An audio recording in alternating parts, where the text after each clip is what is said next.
to be top of your craft at anything, you've got to learn not only what to do, but what not to do. And that's experience. Yeah, right? yeah. That's how you learn. You learn by mistake. Because I came from a weightlifting background, weightlifting is all, that's a lot of trap. Yeah. I never did one trap exercise my whole bodybuilding career because my traps were fucking I can see. well developed, right? Yeah. I would say power cleans because that's what you should do that I got, right? It's a tough exercise, but it's a great exercise. Great exercise for sport and for strength. As we age, our ability to process protein diminishes, especially from 60 on. So in that age group, you need more protein. But if you look at the biggest guys on the planet, how do they eat? They eat this 5, 6, 7 meals a day. That's probably the best source to look at. 2 metrics for functional longevity, okay, being able to live longer but better. Yep. Number one is what they call VO2 max, the ability of the body to absorb oxygen. The other one close behind is strength, and especially leg strength. That'll give you more bone density, but leg strength will keep you mobile longer. The only way to get your pro card was doing the amateur Mr. World. Nowadays, you can compete locally and get a pro card. Probably not a pro standard, but you get a pro card. Hey guys, not to take up too much of your time so we can get straight into the podcast, allow me to thank my sponsors quickly. Macro Foods, you can go to macrofoods.com.au and use code MTP10 to get 10% off all your orders. Nutrition Warehouse, your number one supplement store. You can go to nutritionwarehouse.com.au and you can use code MTP15 to get 15% off. And Alka Power Water, your number one alkaline water, found in many, many stores. Go down into our description and you can find out more. Turned 66 only last month. Grew up in Newcastle. Dad played rugby league. Athletic as a youngster. Loved reading. Weightlifting title holder. Took on Olympic weightlifting as well. Heavyweight bodybuilder. PE teacher. Fitness instructor and personal trainer. Competitor and has trained some of the elites and the who's who. Please help me welcome. I have spent most of my life involved in activities and employed related to the fitness industry, Paul Haslam. Hi,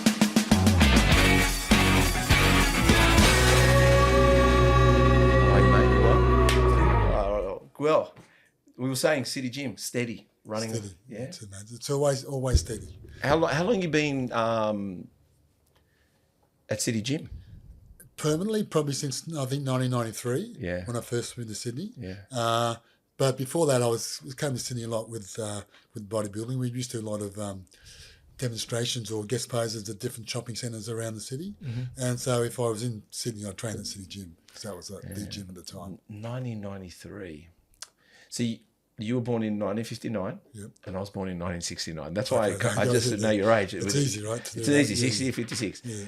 And I remember when you say 1993, I think I used to train at Terry Mitzos's gym, Mitzos gym in Marrickville, right? And that was interesting, that place. It was it's amazing it never ended up on the Golden Mile underbelly. Why they never spoke about it, because I saw a lot of stuff going in there. Interesting stuff. Even Terry would laugh away with it. We had him on the podcast, and it was an interesting podcast, let me tell you. He's a character. Oh my God, he is loose. He's speaking about joints and being on the balcony. It was crazy, but it's done very well, actually. Terry's famous breakfast when he was bodybuilding at his peak, a cigarette and a cup of coffee. That was his breakfast. I know. He it's funny, and you can clarify a little bit. I think bodybuilding back in the day wasn't as complicated.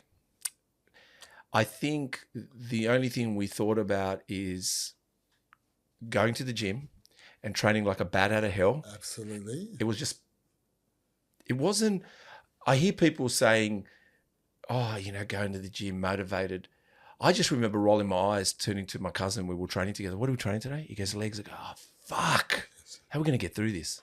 That's all I was just sort of, and when it was over, thank fucking God. Exactly. Well, you always feel best after you. But it was a hard workout. Like, we never know. I think we didn't know other than failure, and failure. Yes. It wasn't a few warm-up sets, and then it was strap up the knees, get down low, and hoping the guy behind you, the spotter, got you through sticky points. Yes, intensity is the key. Train to fail, train to your maximum is the key, right? You've got to train hard. And John Brown, American bodybuilder, and a lot of these guys in these bodybuilders, when I talk about diet, they say, what diet? We ate the same thing every day right up until comp. We just trained harder. He's, you know what his his competition meal was prior to getting on stage was hot dogs. Hot dogs. He liked the hot dogs. Yeah. And I think from what I can understand, he probably worked out there was some way he probably fueled on that well and it burnt quickly out of his system, kept him whatever it was he needed to get on stage. But it wasn't so scientific. No, it wasn't. It was Go on. No, it was very basic. It was very basic. Yeah. And even I knew, and like I said to you, you're saying Terry would light up a cigarette and have a coffee. Yeah. I mean, many guys would smoke, and I'd see the guys at the club and we'd all be drinking. Yeah. And we'd be at the steakhouse in the Cross at 2:00 in the morning, having, mushroom sauce steak in that little corner. There was a steakhouse up in the Cross, and it was like a $10 steak. It was cheap. I don't know why. And you went in there, or it was 1:00 in the morning. We don't have that anymore, but the pizza joints. And there was actually in the Cross, there was, I think it was called Pinocchio's or Piccolo's, and it was a cafe. And I think all the deals used to happen in this cafe in the middle of the Cross, right? Around where McDonald's is in the Cross. Yeah. I don't know if you remember this cafe. No, and you walk in, and we used to go down the back and get a lasagna at 2 a.m. with garlic bread.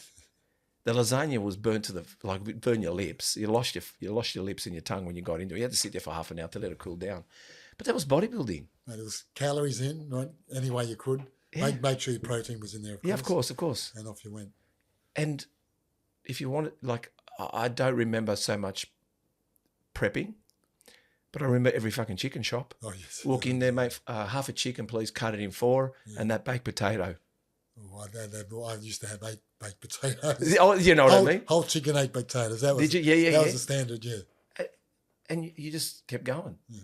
You just kept going. Like, what I mean is, it's changed a lot, hasn't it? Well, life was more simple back then, but it's a bit more complicated. There's a lot more assistance now in form of peptides and SARMs and whatever. So it's becoming a bit complex when really it's not that complex.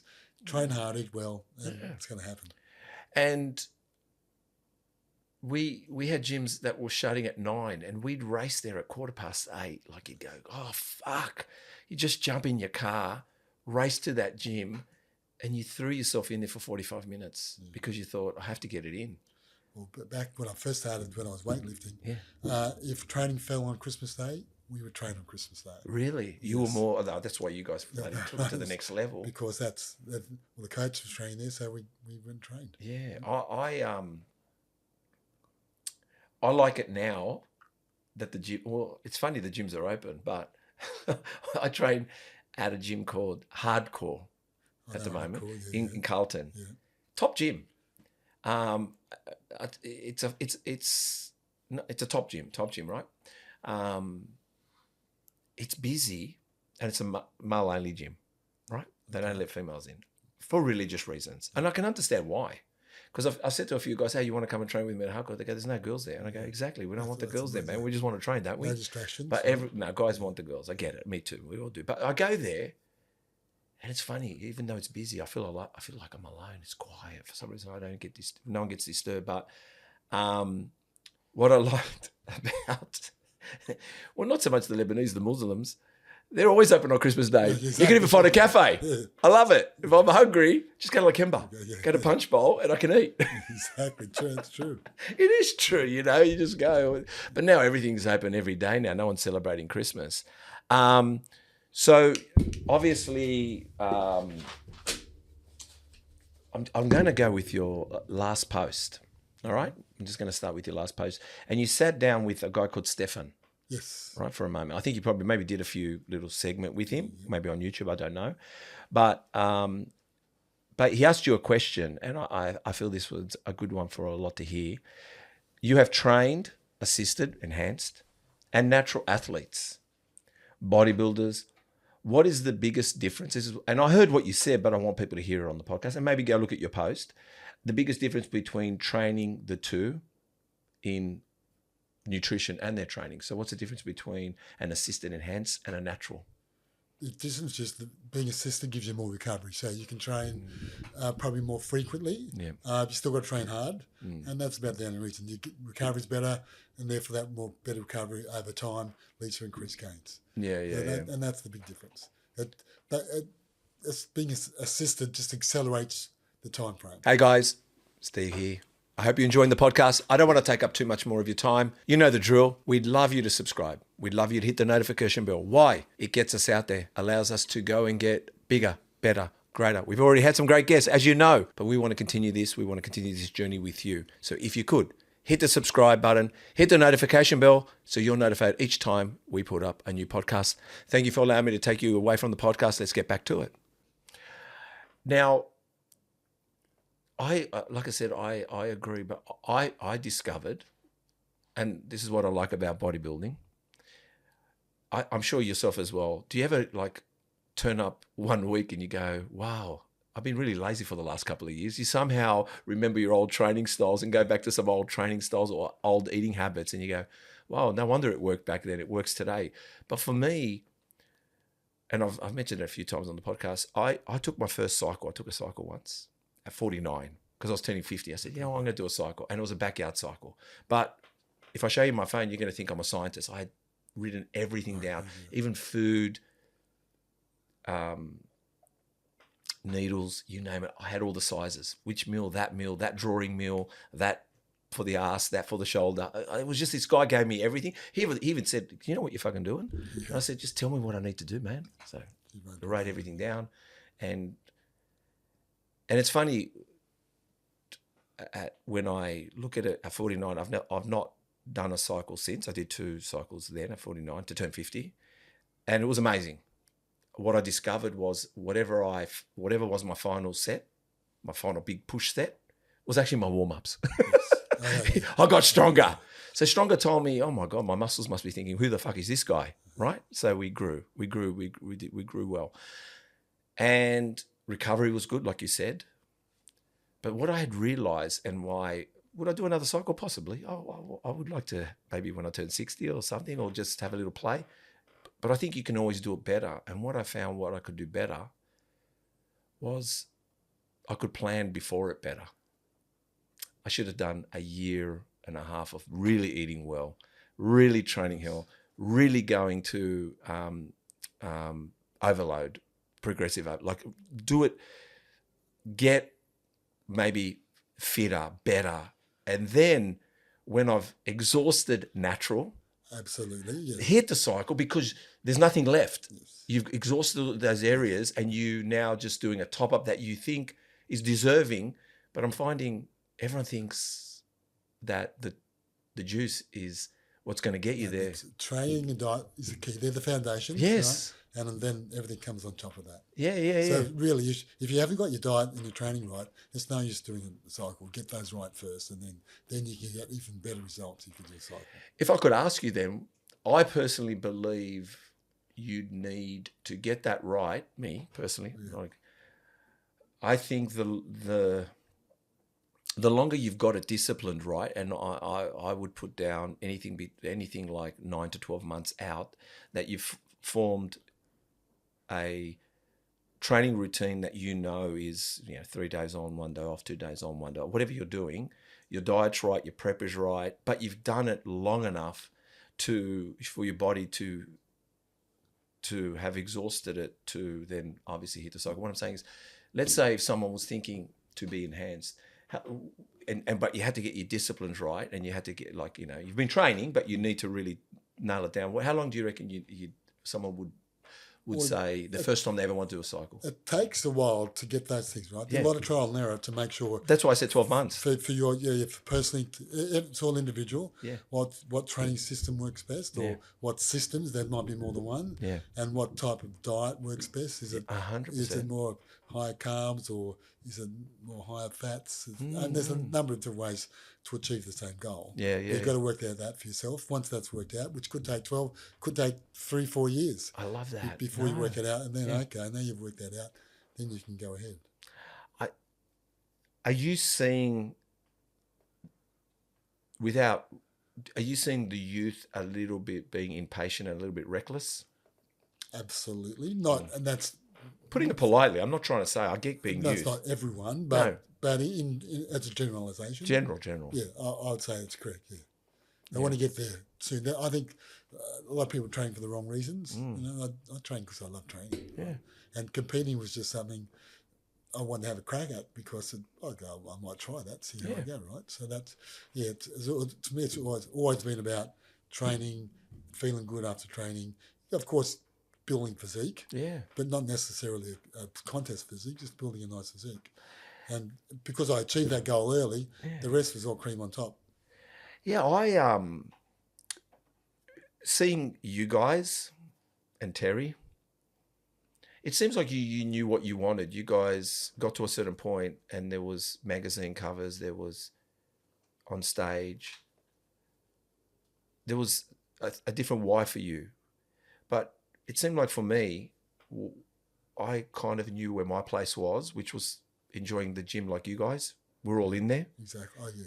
And for me, I didn't, maybe also my personality wasn't maybe as adventurous to be on stage. Maybe I wasn't good at not so much competing, but being judged. I think, that would play in my mind. My confidence was different. But I never felt like, I just knew the gym was the gym and the stage was a different place for people that wanted it. And you're either going to be a spectator watching it or you're going to be on stage doing it. And I enjoyed going to the comps and just watching it, and I always wondered what got you guys on stage. What do you think got you on stage? What was it? Curiosity to see how well I do, if I could match those guys. And I was lucky. My very first contest was New South Wales novice division. There's 22 people in my division. Yeah, I placed second first contest. I thought, okay, that's what did that do? Well, that's of course more self-confidence. Okay, and I made a lot of mistakes. As in, I knew you had a tan, so I went to the beach a few days before. Got a bit burnt on top. I was all white under my arms. And when I turned up to the contest, all these guys have got this magnificent tan. I thought, ask them, how? You get the tanning cream. Well, back then the only tanning cream available was called Sudden Tan from the chemist, and you had to put like 6 coats on. Yeah, but it's a very nice golden brown. But there was no tanning products. When I first started training, there was no protein powders. Yeah, right? It was sausage, and that was your protein powder. Wow. So there's a lot that wasn't around. See, that's why, again, it was more simple, right? 100%. I also, like I said, my breakfast, besides Terry's coffee and a cigarette, my breakfast was 6 egg whites. Right. And we're talking about for a decade. Yeah. Only because I asked Terry and was sussing things out. And possibly maybe a piece of toast. But it was really like, I'm not saying that, and it was a shame we threw all the yolks out, but obviously they could do some good fats for us, and they are still good today. But so I just believed, like I said, I mean, steroids was very taboo, and it was a serious matter. Like meaning, well, not that it was a serious matter that you either, all right, maybe you're competing to do it, but not many did it in general. No, well, again, general, and also I started realizing how long, like Milosh, he was natural till he went to America, and he won a Mr. Universe in Yugoslavia, and when he turned up to America, he was competing natural until someone pulled him aside and said, "Mate, you're not going to win anything if you don't go on it." And he also believed Arnold was natural, and he was arguing with people. Okay. That's how far people took on bodybuilding, but not the chemical side. I guess no one really thought about it too much. I was dead against steroids. Right? I was like, no, I'm not going to. I don't need it. Understandable. So I placed third in what was then the UBBA, which was the United Bodybuilders Australia. That was a breakaway group formed because they didn't like the way the IFBB was operating. Sound familiar? Right? And that's back in the early 80s, very early 80s. But I was natural. I got third in the tall class in the UBA, Australian titles. That qualified me to go to the Miss Universe. I thought, you know what? I'm going to pay my own way. I'm going to have an experience. I could get run under by a bus tomorrow. I just want to go over and say, I've done the universe, right? Yeah. So I went over, did it. But I'm standing on stage, 92 kilos, next to Charles Claremont. Yes. Right. He was only 21 at the time, but he was a big boy. Yeah. Right? Ronald Matz, who won that division. He was a massive German guy. And I thought, well, if I want to play with these boys, I better do what they're doing. Because I thought, either get with it or don't. So that's when I first started after that. Yeah, and I think, like I said, maybe whoever's listening, even the youth, it was predominantly taken as to compete, but there was still a bit of like guessing games in comps, even when, because back then they used to do a lot of testing. It was. I think testing was bigger back then. Was it big back then? Testing No, or testing not? was, but no, for the world amateur titles, they always tested. All right. And that's, you had to, back in those days, the only way you become IFBB pro was to win the world amateur titles. So the number of new pros on the scene each year was very limited. Yeah. That's, if you look back in the 70s and 80s, all the same faces on stage. Mm-hmm. Now you look, every contest there's a different guy turn up. Where's he? Was he? So it's all around the world. So there's a lot more people competing too. I think that's, like I said, I just had Eddie Elwood on. Okay, yeah. Right? He just was on before. And it's, like I said, we're going to go through what the comps you've done, and obviously with NABA and how far back NABA goes, and Mr. Universe, and obviously IFBB. He competed in IFBB too, so have you. And but I just find that it wasn't, no one really spoke about it. We didn't really talk about it as like now. What I'm getting at is, even if you were on stage, we just never really, no one ever spoke, oh, he's only up there because he's on it, or he's got, like, I don't know what it was. It was just something, you knew your place, but you never spoke about it. It wasn't your business to ask, come up to Paul and go, what are you on? Absolutely. Now it's like every question is, what are you on? And young guys are telling people what cycles they're on and what's toxic and not toxic. But I think to myself, how much, I'm not saying they haven't studied it, but I think AI can be a little bit biased. Yes. And also, if you're doing Chinese whispers where you've got a coach that puts you on a cycle, doesn't mean you're a cycle expert. Absolutely. You know what I mean? Yes, like, yes. it just seems like everyone's talking about it a lot. And everyone thinks it's how to get there. But again, without the foundations, your training and diet, it's not going to work as well, right? So you've got to always think that you've always got to go back to your training and diet. And that's why, even though I did what I did at 49 to turn 50, and when I did the second cycle, I blew myself out because I wanted more, and I went too far, and I got sick. Yes, it happens. Lost my appetite too. Yes. Fucking couldn't eat for a week. Yeah, too much. Yeah. Too much. Too much. And that's when I went. And also, now where I'm training, I'm more excited about what I can do naturally. I don't know why. I feel like I want to not rely on it. Well, it's more of a personal challenge. Really, Yeah, the challenge is, if you think I need that, well, how about I double down on not needing it and see really, because I never did. And that's why it's kind of exciting. Like, even now, I'm really dialing myself in, like, even better, like my training, my diet, my size. But listening to you guys, but listening to a lot of people and the people on the podcast, it all comes down to understanding your food, understanding your training style, keeping progressive overload going. It's not a comfortable journey. No, it never is. Never is.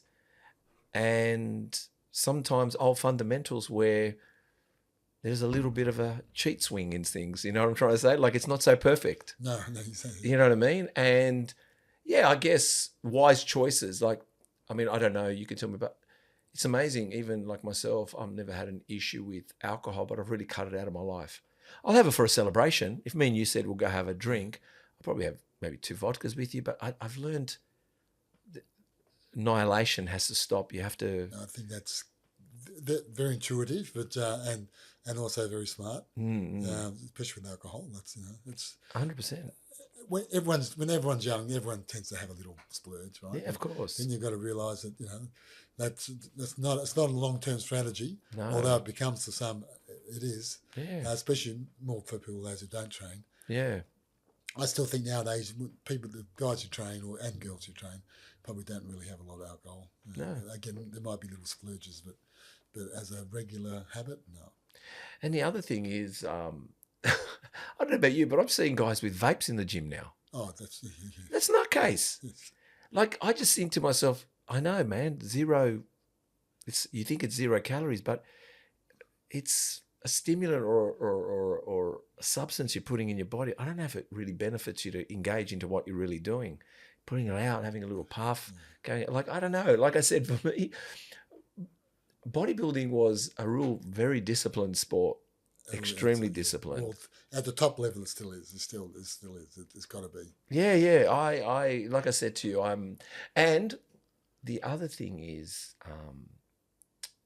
I think, and I'm going to ask you, like, that's what I was going to ask you. What's 66 like? Like, for me, I'll tell you what, and I'll tell you why. So at 56, I want to beat aging. Okay. I don't know how, I'm listening to all the theories out there, but I've come to realize as I walk and look at people and I see inflammation, I see, just people and overweight, and I think to myself, I think bodybuilding is a great tool to age gracefully. And for me, I feel a really good diet, but not just a diet for, besides muscle, but great for brain, cells, good fats, just old meats, vegetables, and good fats. Yes. But I found that progressive overload is a lovely aging tool because you predominantly are lying down or standing still. Where running, jogging, tennis, it's pounding. But resistance training isn't so pounding. It's picking up, beating your PB as whatever age you are. How are you finding 66 and how are you finding bodybuilding? Okay. Personally, David, I started young. I started as a weightlifter. Yes, of course. So I was lifting as a teenager heavy weights. Crazy weights. For example, at 16, I was squatting 160 kilos. That's a lot. For 6. And when you weightlift, they're rock bottom. They're arse to grass for 6 reps when I was 16, right? Yeah. So there was a natural aptitude for that. But I took that heavy training when I first started bodybuilding training. I did more heavy rather than the pumping style, because that's what I knew, but that's what I responded to as well. Yeah. When I stopped competing in my early 30s, I still kept training like that because that's all I knew. That's when I started to do a lot more damage to my joints. Okay. And at 66 now, I've got a new knee, I've got a new shoulder, and I've torn both quad tendons, I've torn my Achilles tendon. I've got one shoulder that's totally, apart from the plastic one, the other one's totally rooted. Yep. So personally, I'm fine. I wouldn't change it. Yep. Right. But I'm finding it's tough to get going because everything hurts, and I do what I can. But I know if I would have, in hindsight, changed my training style a bit earlier than later, I probably would have been a bit more, been going a bit better. Yeah, it's funny because Terry's in the same boat. Yes, I think you would be, yeah. And I think, you know what, I've got no injuries. I'm very lucky. Yeah. I've got nothing torn, nothing hurting me at all. But I think the difference is I did come off the pedal at one stage, meaning in my 30s, I got into business. I had a juice bar in the city. Okay, nice. I had a juice and salad bar. It was a bit like a Boost Juice. Yes. It was very uniformed. I actually wanted to franchise it, but I didn't. And I think the fact I didn't compete and I saw bodybuilding as my go-to to escape, to relax, to train. I probably did for years just do the movements. I just maintained. I didn't want to grow. I didn't push too hard. And because I was so focused maybe on business and not in the sport, I guess I wasn't as punishing. But you guys, to get to that elite level and the way you pushed, it was probably hard for you to back off and not push anymore. And it was part of your profession as well. You've got there's Ronnie Coleman at one end of the scale. There's a healthy scale at the other. I'm sort of more towards the Ronnie side, but it's a sliding scale. And really, almost everyone as they get on, get some type of arthritis. Yes, yes. Almost everyone. Yes, yes. If you don't, you're very lucky. Yes, yes. But when you combine training, all that wear and tear on top, it's going to happen. Hey guys, Nutrition Warehouse, your .1 store for all your supplement needs. Visit in-store here in Australia or New Zealand, or go to nutritionwarehouse.com.au, or for our New Zealanders, go to nutritionwarehouse.co.nz, shop away, and at checkout, why not use discount code MTP15 to get 15% off all your orders. Hey guys, just want to thank one of our major sponsors, Alka-Power Water, as I cradle their 10-litre box here. alkapower.com.au. Go check them out. They're in your major retail stores, supermarkets, and please get yourself alkalined with Australia's #1 alkaline water, Alka-Power. alkapower.com.au. Go check them out now. Hey guys, Steve here. Muscle Talks podcast. Just a quick shout out to one of our amazing sponsors, Macro Foods. You know how I feel about food. Food is very important to me. Macrofoods.com.au. Go check them out. And to get that little bit more off the price, use code MTP10 to get 10% off all your orders. Well, even though I can tell when you're walking a little bit of the wear and tear, but you look amazing because obviously you keep your weight down. I can see you're very vascular still, and I see your face looks amazing. So you look quite young. Do you think that obviously, thankfully, that is from bodybuilding as well? Those habits? Obviously, yes. Yeah. I can tell. So there was another post you did back in 2020. Okay. You haven't posted much. You don't post much. No, You're posting. Are you posting? You got a lot of sprinting going on there. Yeah, that's my youngest one. Is that your youngest one? Yeah, I've had a feeling. Yeah.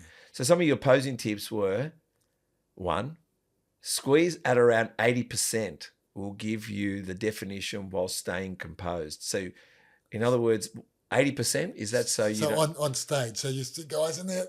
Yes. You don't have to do that. Just go about 80%. You can keep your smile, keep your composure, but you still get the same definition come out of their muscles. But they're going a little bit too far, are they? Yeah, that's just practice and experience. Yes. Facial expressions and the shaking, it's not a good look. No. So this is what I'm saying. That's why I'm bringing it up. Also, you wrote, for those who have a long humerus, elevate the elbow from the front view to create this illusion of a shorter and thicker upper arm. Absolutely, yes. So instead of doing this by the side, you bring it out like that because the judge is the front on. Yes. So to them, then the illusion is that arm appears shorter, but that again creates the appearance of a thicker arm. Even though the arm is not thicker, it just looks thicker. Yeah. Okay, that's good. Forearms are a body part too. Experiment with different hand angles to see how they can be best displayed. Okay, so that was the post was the side chest. Yes. So when you do a side chest, you can play around with the arm a bit to see what accentuates the forearm a bit more, and just stick with that. So, posing is an art. Yes. And it's something that must be practiced, but you have to do it. There's no right way or wrong way. It's what's right for you, what your body type is. So after your shower, I used to get in there and I used to play with my body to find out. Look at that. Or you look at some of the old lineups, and everyone's doing it a bit different. So why is he doing it differently to this professional, right? And then when you practice yourself, you go, that's why, because it just looks better on him, right? So you got even Arnold with his front double bicep. Every front double bicep he does, he brings his elbows forward. By doing that, again, he has the illusion of the humerus being shorter. Arms look bigger. Every pose front double bicep is like this, right? And it's obvious, but people don't see it. They just see someone doing that. Right? So you got to look at it. You got to analyze it and say, why is he doing that, and why is he not doing that? Right? And that's simple. So if I teach someone how to pose, I always get them to bring that elbow a little bit forward to create that illusion, right? On stage is an illusion. Oh my God! It's the biggest guy never wins. It's who presents himself to be the best. 100%. I also know that the bodybuilding, like I said, posing, and it's not just about the golden era. I think everyone's now obviously appreciating the golden era, but I think I don't know.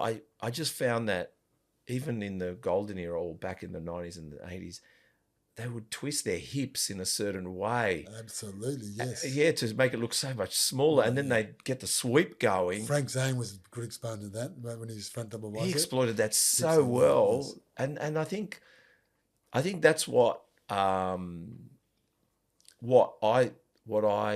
didn't understand. I just thought the biggest guy won on stage.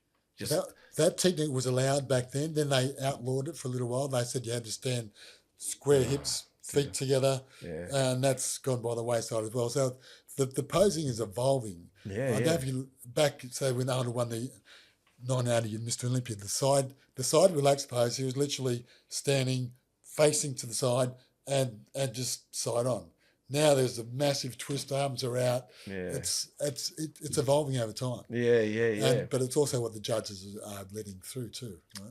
Well, 100%. But even C-Bum, from what I've heard in podcasts, he's said he'd made sure that he kept away from his weakest. Absolutely, of course. He kept away from his weakest body parts and kept exploiting the good ones and the good posing style. And that's a smart bodybuilder to be able to do and win it. What did he do? 5 times, I think he's won that. Exactly, and so I think I didn't know how important posing was, but also the smarts of it. Like I said, and then when I was reading yours, I was going like, okay. And I was looking at your photo and I could see what you were entailing there. Like, you know. And also, and that's why I need my phone, because then the third thing is,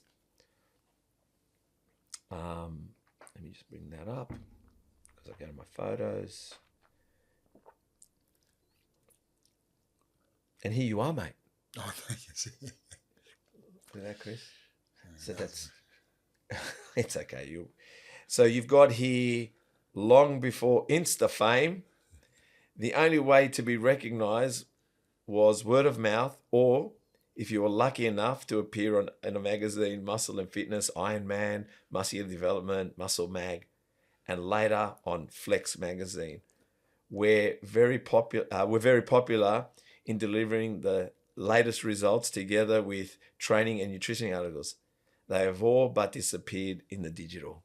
So how old were you there? You were bulky there, mate. That was 1992. That was after my first Mr. Australia win. Yeah. Who was the girl? Always had some nice girls. That was my first wife. First wife, yeah. Oh, wonderful. Yeah, I think she was a competitor too. Is that correct? She won a couple of Australian titles. Yeah. Look, I know your name very well. I know your name very well. And I think, correct me if I'm wrong, I think you two were probably like a power couple in the bodybuilding. Were you a power couple? Correct me if I'm wrong. No, that would be yes. Definitely, that would be yes. Of the day, if you want to use yes. that terminology, yes. I think you were a power couple in the bodybuilding game. Yeah.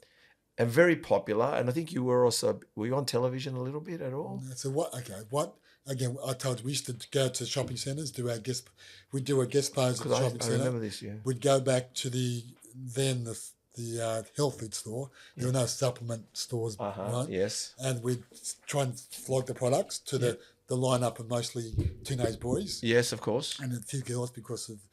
there wasn't much back then, but yes. We had our 8x10s. We got $3, put them for $3, sold them for 10, made a little profit. But in my case, I taught the fitness instructor course, then the personal training course, and then the Cert 3, Cert 4. Did you do who for? I did that for a number of organisations. First off, it was ACHPA, the Australian Council for Health, Recreation, Physical Education. There was a semi-government body. Yes. I got in that. Then they went private, so I worked for Network for Fitness Professionals, and then the FIA, the Fitness Industry Association, and then the... What year were you at the fitness industry? Okay, it would have been FIA, wasn't it? Late 90s, early 2000s. Oh, wouldn't be... I did a course. Yeah. So was it at St. Leonard's? Yes. Well, there was St. Leonard's. There were we went through a number of venues, but St. Leonard's was one of them. Yeah. And it only went for a week. Didn't it go... The whole thing went for about a week. I just did the resistance part. Yeah, but the whole thing went for about a week, didn't it? About a week, yeah, exactly. Yeah, that was it. And then got your qualification. Yeah, I think I remember you there as well. But if you can look at 34 people every month for 20 years. Yeah.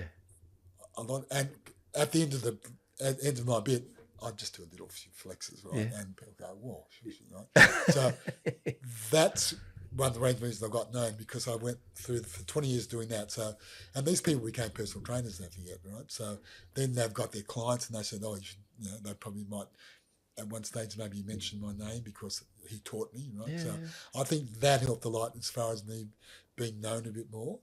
And didn't the FAI, or even whatever, there were so many names, didn't they also teach aerobics? Wasn't there an aerobics course? Aerobic component, yeah. Aerobics component. Because I remember yeah. having to, I'm just remember St. Leonard's. Yeah. And I remember there was a point where we had to sit in an aerobics Yeah. room with an instructor. And as personal trainers, you had to know aerobics. Yeah, that was Do early they still on. do that? No, they've diversified a bit more. Now it's the aerobics is a separate. You got still the foundation, but that's a separate branch if you want to just do that by itself. But back then you had to learn you aerobics. They had to do it. You had to Exactly. do it. It was certain stages. Yes. I remember doing it with. Do you know Roger Fabry? I know of Roger. I don't know him personally, but Yeah, I know Roger because this is how I know Roger because he back in early before I was 21. He's a few years older than me. He was best friends with my cousin. Okay. And I remember once we were at a 21st birthday for my cousin, and I used to break dance, and Roger used to dance. So we did a break dance challenge, me and Roger, right? And he had this move. He would still laugh. So I knew Roger back then. He had the big teeth. He had this. Oh, he was just. Roger was loud and he loved Rogues. Oh, yeah. You remember Rogues? Yes, The nightclub. Yeah. Anyway, and I remember coming to do the personal training course. I only did it because it was $500, and I was a network engineer, so I was working for HSBC. Okay, yeah. And I just took a week off work, and I used to get a week off all the time, right? Because I used to do shift work. So on my week off, me and my cousin, who loved bodybuilding, that's how much we went and did a personal training course. Yeah. But not to be personal trainers. We just wanted the certificate just in case we wanted to. Well, back when it first started, most of the people did it just for their knowledge. Yeah. They just wanted to know how to train, how to do this. Maybe I would say a quarter did it because they wanted to go on the YouTube. The rest just did it for personal knowledge. Even later and it was hard to be a personal trainer too because not many people wanted to outlay money with a gym membership. Absolutely. Very, very true. Oh, yes. Yeah, back early days. And you had to have a good physique, or it was your business card, because most people predominantly wanted to have a good physique. Well, it still is to a large extent, right? Is it? Well, that's why I just finished my master's degree, right? Yeah. I did that because I've been noticing over the last few years at the gym, the younger buffer boys are getting a lot of the clients, right? Of course they are. And even though I have the experience and the knowledge, people just go by visual, right? They do. Look at this old bastard who's got walking properly. Or look at this guy with the big arms and the big delts. We'll go with him, right? Mm. He must know what he's doing.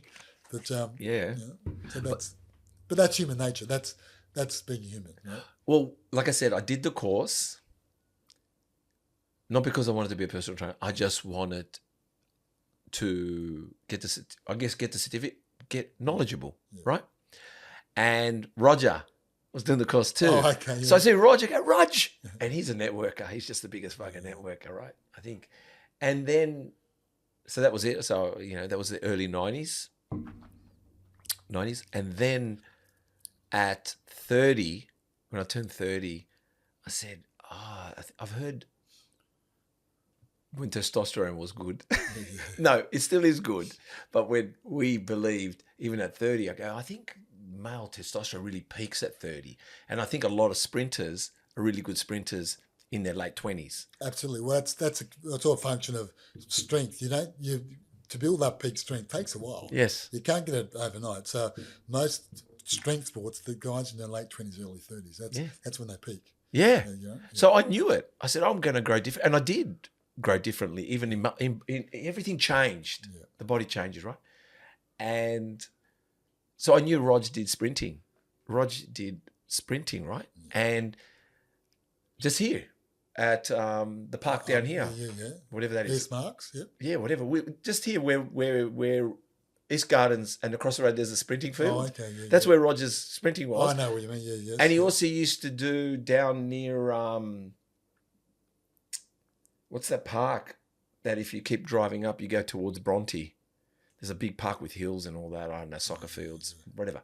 He did it there. We used to do hill runs. Well, he's now one of the best sprint coaches around. He is, yeah. So, but he didn't charge any money. It was free.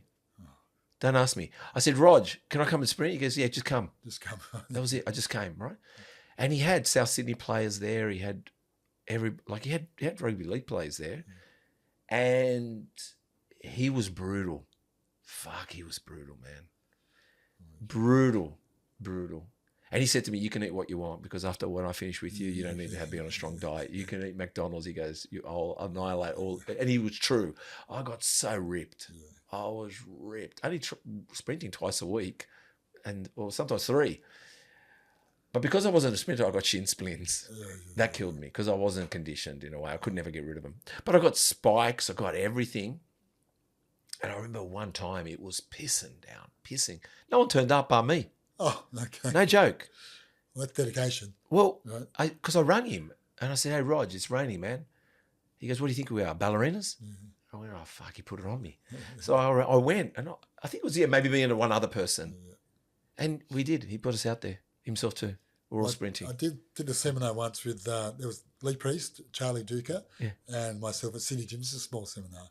But they asked the question on, someone emailed out the question, what's the most important thing to achieve in bodybuilding? You know, what do you need to do? And I think Charlie might have said it was more diet related. I think Lee might have said it's all about training, but my response was it's all about desire. You've got to want to do it. Yeah. If you're turning up when it's raining and pissing down, that's desire. That's you. You want to do it. Right? And I mean, I can't help a challenge. And he's right. I mean, we turned up and it was pissing down, but I never forgot it. It was great.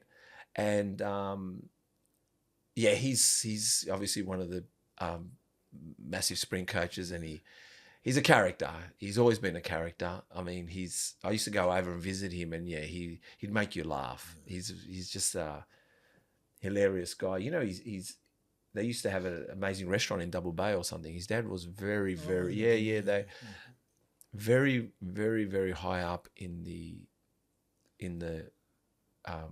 food or hospitality, whatever. His dad was a singer and pianist, and he wrote a famous song. I can't even tell you what the song is, but we hear it all the time. His dad wrote it. That's talent. Yeah, his dad was talented. Yeah, Roger was. And his brother, oh my God, his brother was crazy. Yeah, I went out drinking with his brother, and oh my God, funny stories, man. And his brother was always up at the Gold Coast, so we used to go see him a lot.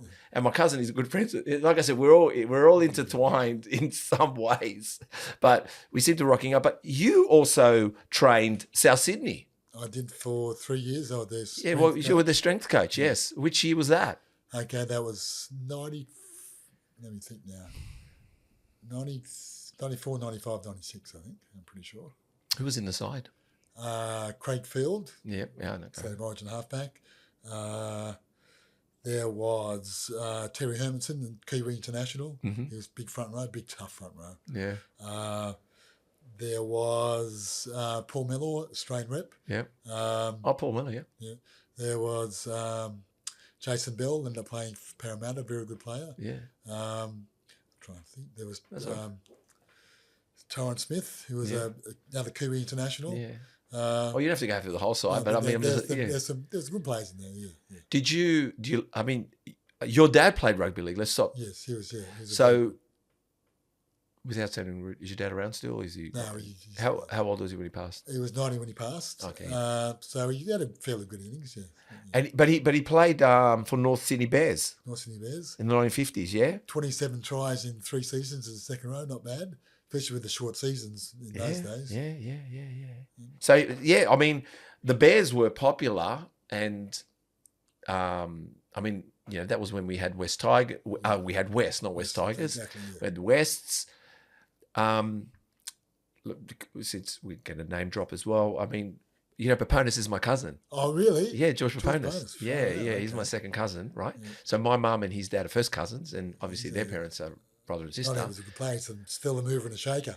Oh, yeah. I mean, he still has never got me in the box. I don't know why. He goes to State of Origin, and I say, why especially when he was a chairman, I said, mate, what kind of cousin are you? But, I mean, he's like, he would be. Is he probably 70? He would be around. I reckon yes, he would be around 70. He would be around 70, wouldn't Sure. he?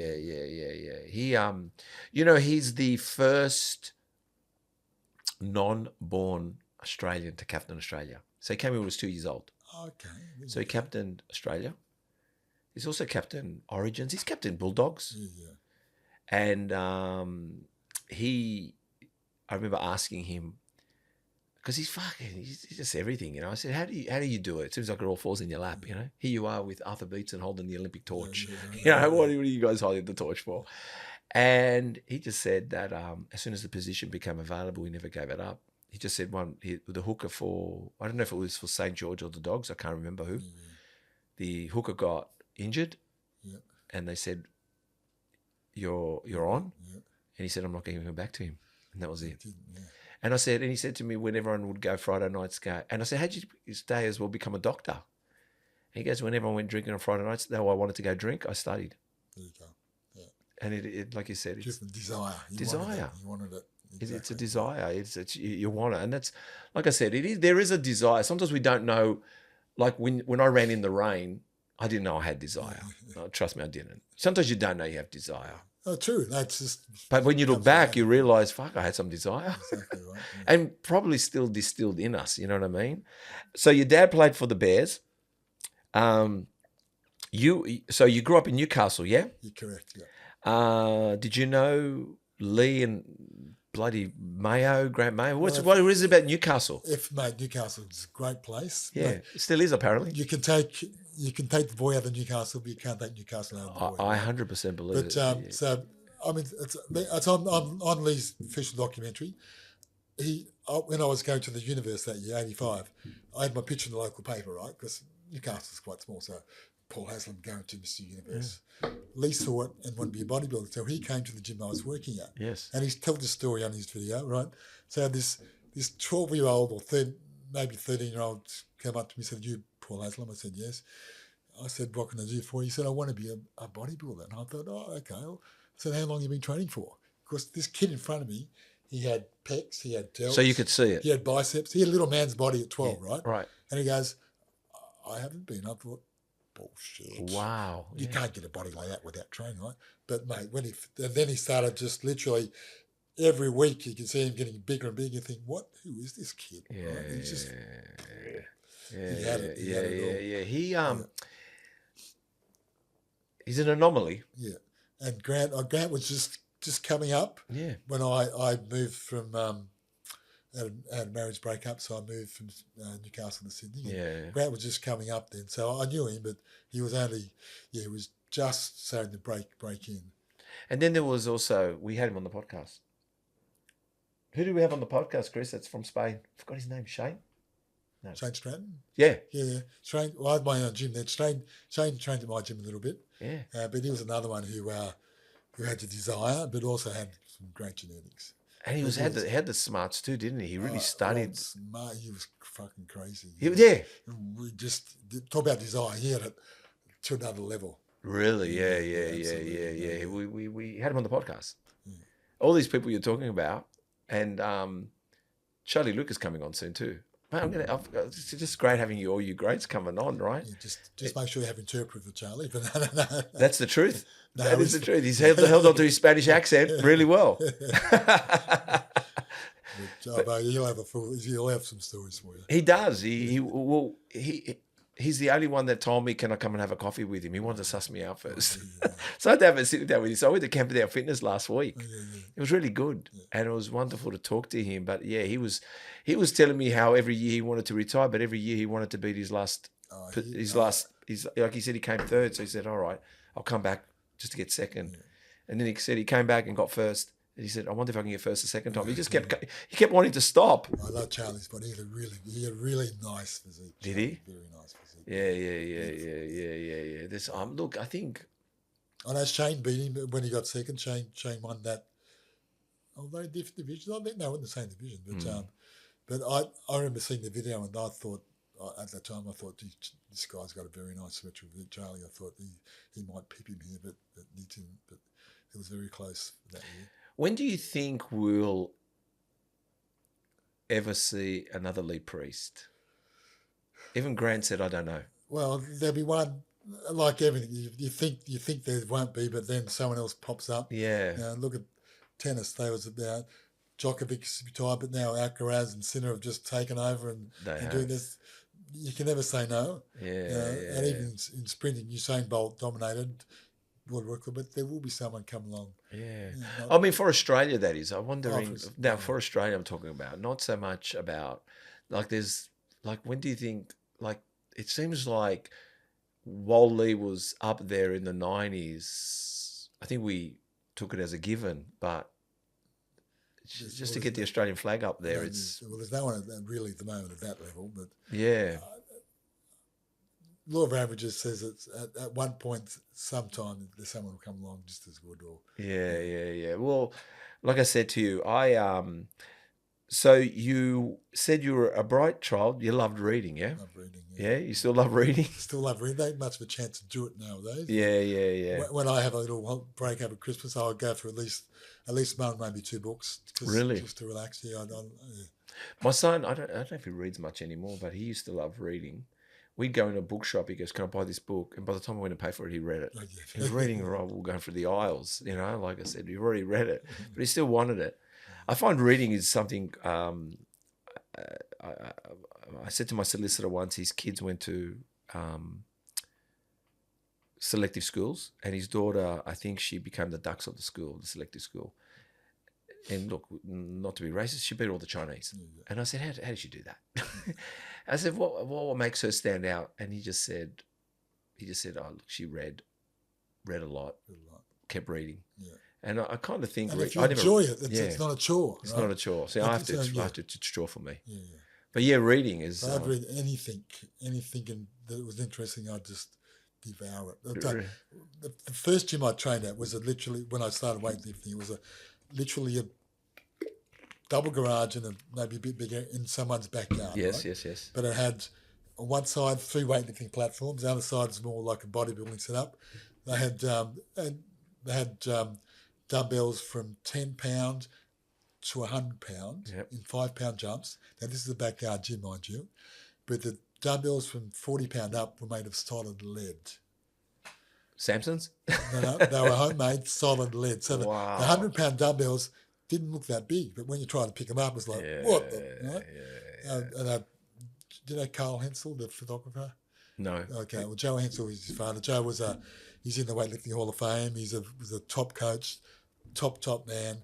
It was his gym.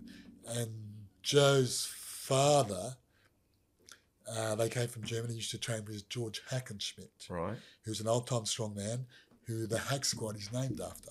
Oh, right, go on. It used to be called the Hackenschmidt Squad. Right. They became the Hack Squad to shorten it down. Yeah. So there's a lot of history just training with Joe with that gym, right? Wow. And it's where I went from a boy to a man. Yeah. Well, I mean, a lot of times the gym did that. You know what I mean? I mean, even Justin Wessel spoke about training up in the Northern Territory and basically training you had to mingle with the bodybuilders in there or to ask questions. You predominantly showed it in your training style. Yeah. You know what I mean? But so you played a bit of rugby league yourself, didn't you? A little bit, yeah. Didn't want to progress into the... Well, I tried after I second Australian titles when I was 20 as a weightlifter. Yep. That's right, yes. Tell us about that. I got asked, when the AIS first opened in 1981, I got asked to be on the weightlifting squad. Yep. I declined because I wanted to go back and play football. Because that was always in my blood, and that's why I started weight training in the first place, to build up play football, rugby league. Right, so I thought, okay, I'll have a crack at rugby league, but going from a highly individual sport like weightlifting, where it's just you against the bar, to a team sport where the weakest link is the team, is the weakest link, and when they fuck up, you get really frustrated and angry. I've heard about that always with you bodybuilders. Yeah. If you played team sport and someone stuffed it up, it really affected you. But I also had a high opinion of myself. Right? Yeah, I was only young and dumb, and it's my sob story. I knew I was playing well, but I was in the under-23s, and I thought they should put me up because I knew I was playing quite well. Yeah. One weekend, my girlfriend at the time said, oh, I'm going to Sydney. We're going to go to an illegal casino. This is when George Friedman had the illegal. I might do that. So Yeah. I went to Sydney with that. Didn't tell the club what I was doing. Just didn't turn up. But on that day, I had been selected in reserve grade. But no phone call, no turn up. The week after that, I'm on the bench back to 23. He's like, you can't do that, Paul. That's Wow. And then halfway through the season, I broke my wrist, and it was like, you know what? I'm going to try bodybuilding because I'm just not enjoying this experience. So, But it was like today, parents are pushing their kids into sports, and probably parents want them to be great tennis players, great rugby league players, great soccer players, whatever. The parent is more invested than the kid, right? Where before it was just you. Like, I mean, of course your dad played rugby league and could encourage you, but then again, here you are getting an offer to go to an illegal casino down in Sydney, probably, you know, sex, drugs and rock and roll. And there's everything going on down there, and you're forgetting the opportunity you've been handed before you. Yeah. And some people see it, some people don't. You know what I'm trying to say? Because you were quite alone. You didn't, like I said, you just got to make those choices yourself. Exactly right. And a 21-year-old, you're not going to make right man. Decisions are not common. No, but it just goes to show you that why some people tell stories about seeing talent, and I still think about it today, where they see a talented rugby league player, and they make a move in with them. You think, God's sake, like back then in the day, sometimes even, Phil Gould would house rugby league players in his house. Oh, absolutely. Like, you know what I'm trying to say? Like, it was, they would say to him, look, you look like you got talent, come down to Sydney. Yeah. And they go, but my parents, I don't know if they let me come down. And he goes, no worries, you can stay in the spare room here. Like, it just seemed like it was a little bit different. Like, I mean, I don't know if it's probably still the same today when they go around talent scouting and seeing players and making them move into, households together and like-minded. But you definitely had to be lucky in some ways, to, besides having your talent, having someone there making sure that they hone you in. A mentor, yeah. You have to have a mentor, you know what I mean? And so I'm just having a look here. So you spent, most of your life involved around. So you were in 1970. I was Australian youth champion, 90 kilo weightlifting. Is that what you're talking about? Were you talking? And then 100 kilos division in the 1980s, national titles at 20 years old. Yeah. And then you went and represented Australia in the bodybuilding contest in 1985. Yeah, that's when I told you about. Mr. Universe in London. Yeah. Again, if you placed in your national title, you qualified to go to the universe. So I thought, again, I qualified, had to pay my own way, but I thought, let's just do it for the experience. Yeah. And then you went to Austria for the Mr. World. That was part of the same trip. They had the Mr. World and universe together back in those days, a week or two apart. And then it was the Atlantic City, and in USA you did Mr. International. You came third? AAU Mr. National, third to a guy who was a AAU Mr. America. Now back in the 70s and early 80s, the Mr. America was the title to win in America. Was it? Right. Well, that was the big one. Even it had history from the 40s all the way up, and then in the sort of late 70s, the IFB sort of started to rise. And that. Who was doing the Mr. America? Which federation was that? Well, the AAU, the Amateur Athletic Union. So the AAU controlled athletics, controlled all the amateur sports in America. That was all under one banner. So it was considered a sport in America. So it was under that governance. And then it was 1987, you did Mr. South Pacific in Tahiti, first place. So in that one, I got invited to go over. So I got airfare paid, my accommodation and my food paid for. Wow. One of the best trips I've ever had. Of course. Tahiti's beautiful. I can only imagine. And had a great time. But ended up winning Mr. South Pacific. My trophy was taller than me. Wow. They're the best ones to win. Right. Do we have that now? Like, I don't see bodybuilders traveling in a way. What I mean is, every single one of you said you went somewhere like around the world. Everyone was kept going around the world, and you were still amateurs in some way. Exactly. So again, back then, the only way to get your pro card was through the amateur Mr. World, right? Yeah, yeah. So there was more amateur contests to try and get experience and see how good you were to win that amateur Mr. World. And so nowadays it's been brought in just as I was finishing. You compete locally and get a pro card, right? You're probably not a pro standard, but you get a pro card. Yeah. I'm not sure how many pros are out there now. There are thousands that never actually compete in a pro contest because they're just not good enough. So, do you think? And it takes them out. Once you get pro card, you're taken out of the amateur ranks, right? You can't compete amateur for a pro. Yeah, yeah. So that perpetuates. So then the next person gets a pro card, and it. I think it dilutes the sport a little bit. I think I didn't, like I said, I'm just seeing it everywhere though. I think it's becoming so diluted, even in the natural bodybuilding. Yes. Like I don't want to sit there and like pinpoint IFBB or whatever, but it just seems like everyone's holding a pro card. Yes, exactly. I know, right? And even like sometimes people first time competing, and I just think, how do you know they wanted it? Well, true, right? But again, it takes them out of the amateur. They can't. If you get out and win it first time, great, but then you can't go back. And there's very few pro shows over here, so now you have to go overseas. Yeah. You have to spend all that money on your travel, on your accommodation, and it's just very prohibitive. And how do you master your craft? Exactly, right? How do you master your craft? Because I think to myself, because like I said to you, only listening to certain people said they were offered a pro card and said no. And I don't think they said no to offend the federation. I think they said no because they hadn't done enough yet in achieving other titles, which if they took the pro card, whichever federation it was, that they locked themselves away from winning a Mr. Universe or a different title or competing at a different federation.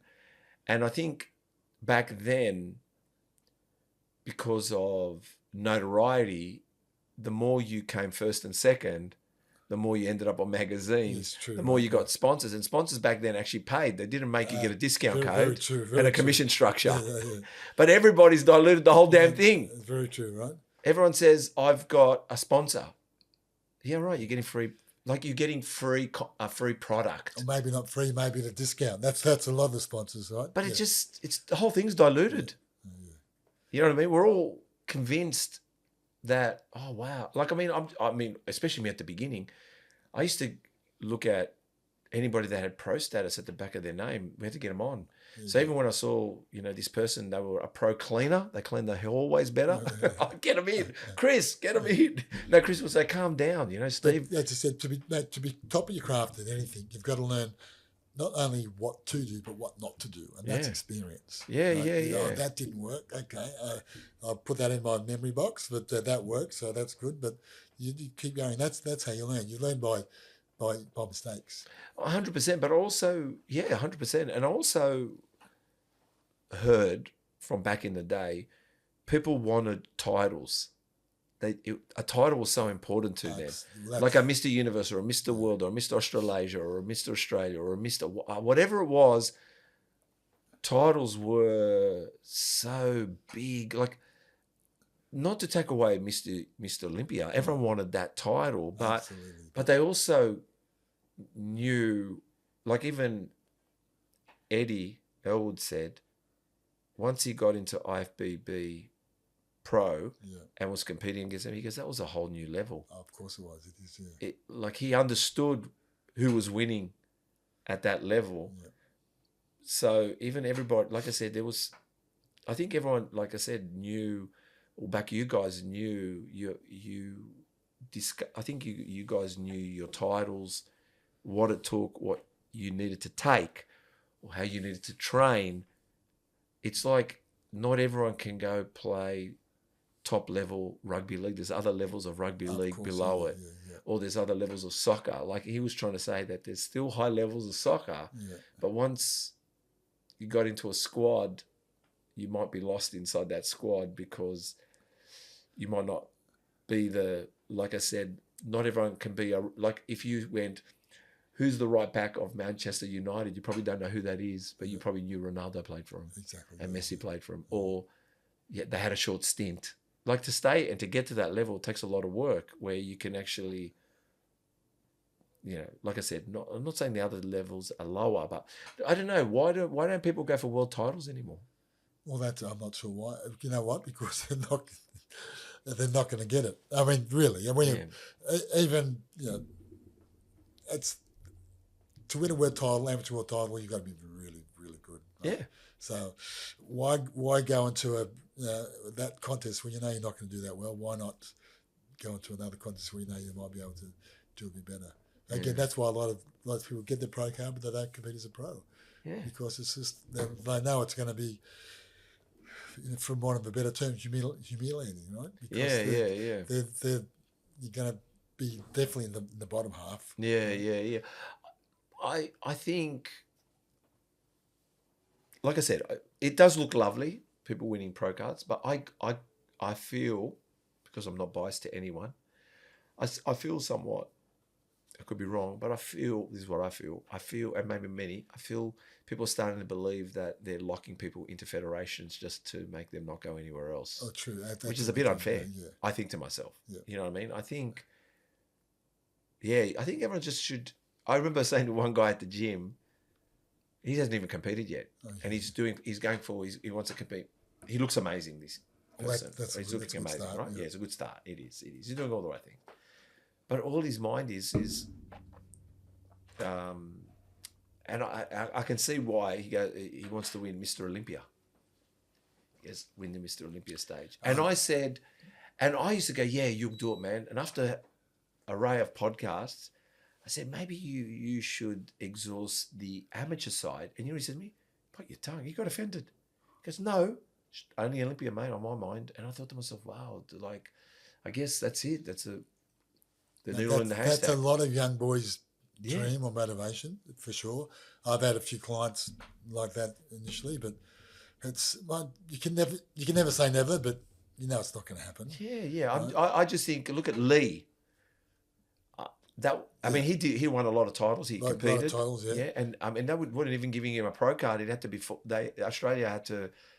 They phoned from America to, I think it was Paul Graham, saying, we've got a kid over here called Lee Priest. Why doesn't he have a pro card? Yeah, right, yeah, and they go, all right, he's got one. You know what I mean? Like, it was pretty tough. Exactly. So, yeah, I don't know, like, why. Like, I think, I don't know why everyone's lost the ideas of what. I don't know. Like, I'm starting to understand it's so exciting to be on stage and compete in different federations. But why aren't people going and exploring that? Why are they so fixated and then lost on a pro card? And people are handing them a quick pro card, and then they, like, even in the natural, like, once you get a pro card, you can't go to A and B. You can't go from A and B to ICN. From ICN, you can't go to NBA. Yeah. Like, where are you going? Exactly. Like, you're stuck. And then you're like, where's the pro comps? Yeah. There's not. There's not. But maybe if you want to fill your cupboard up with a few trophies, go in. It all goes back to your original goals, right? Yeah. And personally, my original goal was just to have a nice physique. Yeah. Everything else was just a bonus after that. So, like for my second contest, which is probably ranks only second to winning Miss Australia, was I won Mr. Newcastle. Right? Wonderful. When you're from Newcastle, Miss Newcastle, you're the Mate, Newcastle is right? One of a kind of place. I know that place. So it's like, well, that was my second contest. It's okay. Maybe I might have some talent in this. Game, right? Like I said, it was like that, and I didn't realize how much you guys understood the amateur league, and I don't think anyone's listening. I know a lot of people are talking about too many pro cards handed out, but I think some athletes need to. I don't know if it's offensive not to take the pro card and they offer it to you, but it seems like you don't have a choice. Yeah. You go comp. Lee Haney, amateur Mr. World. Bob Paris, amateur Mr. World. Yes.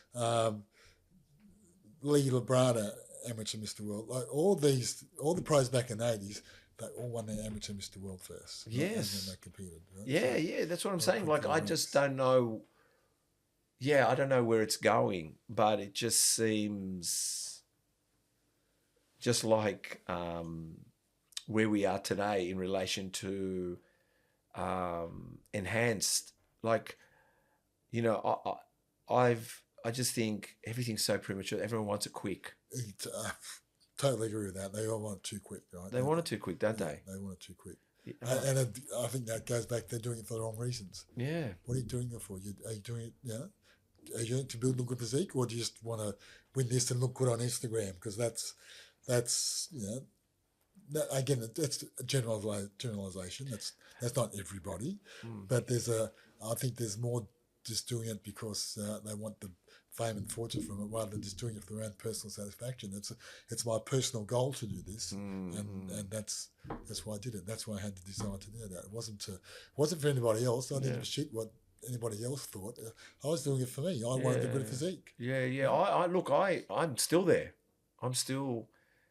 That's the only reason I bodybuild, is the only thing that I can think I can take on. Yeah. Other than I can't change my face. Really, I can't. I struggle with my attitude. But with the body, I just feel... I actually feel competing or training to have a good physique, I feel, is a level of competing against the average man. Yeah. And I think, to me, that's a better comp than it is for me to then going on stage. What do I mean about that is, I'm 56. That's a very realistic goal. Yeah. Yeah, very realistic.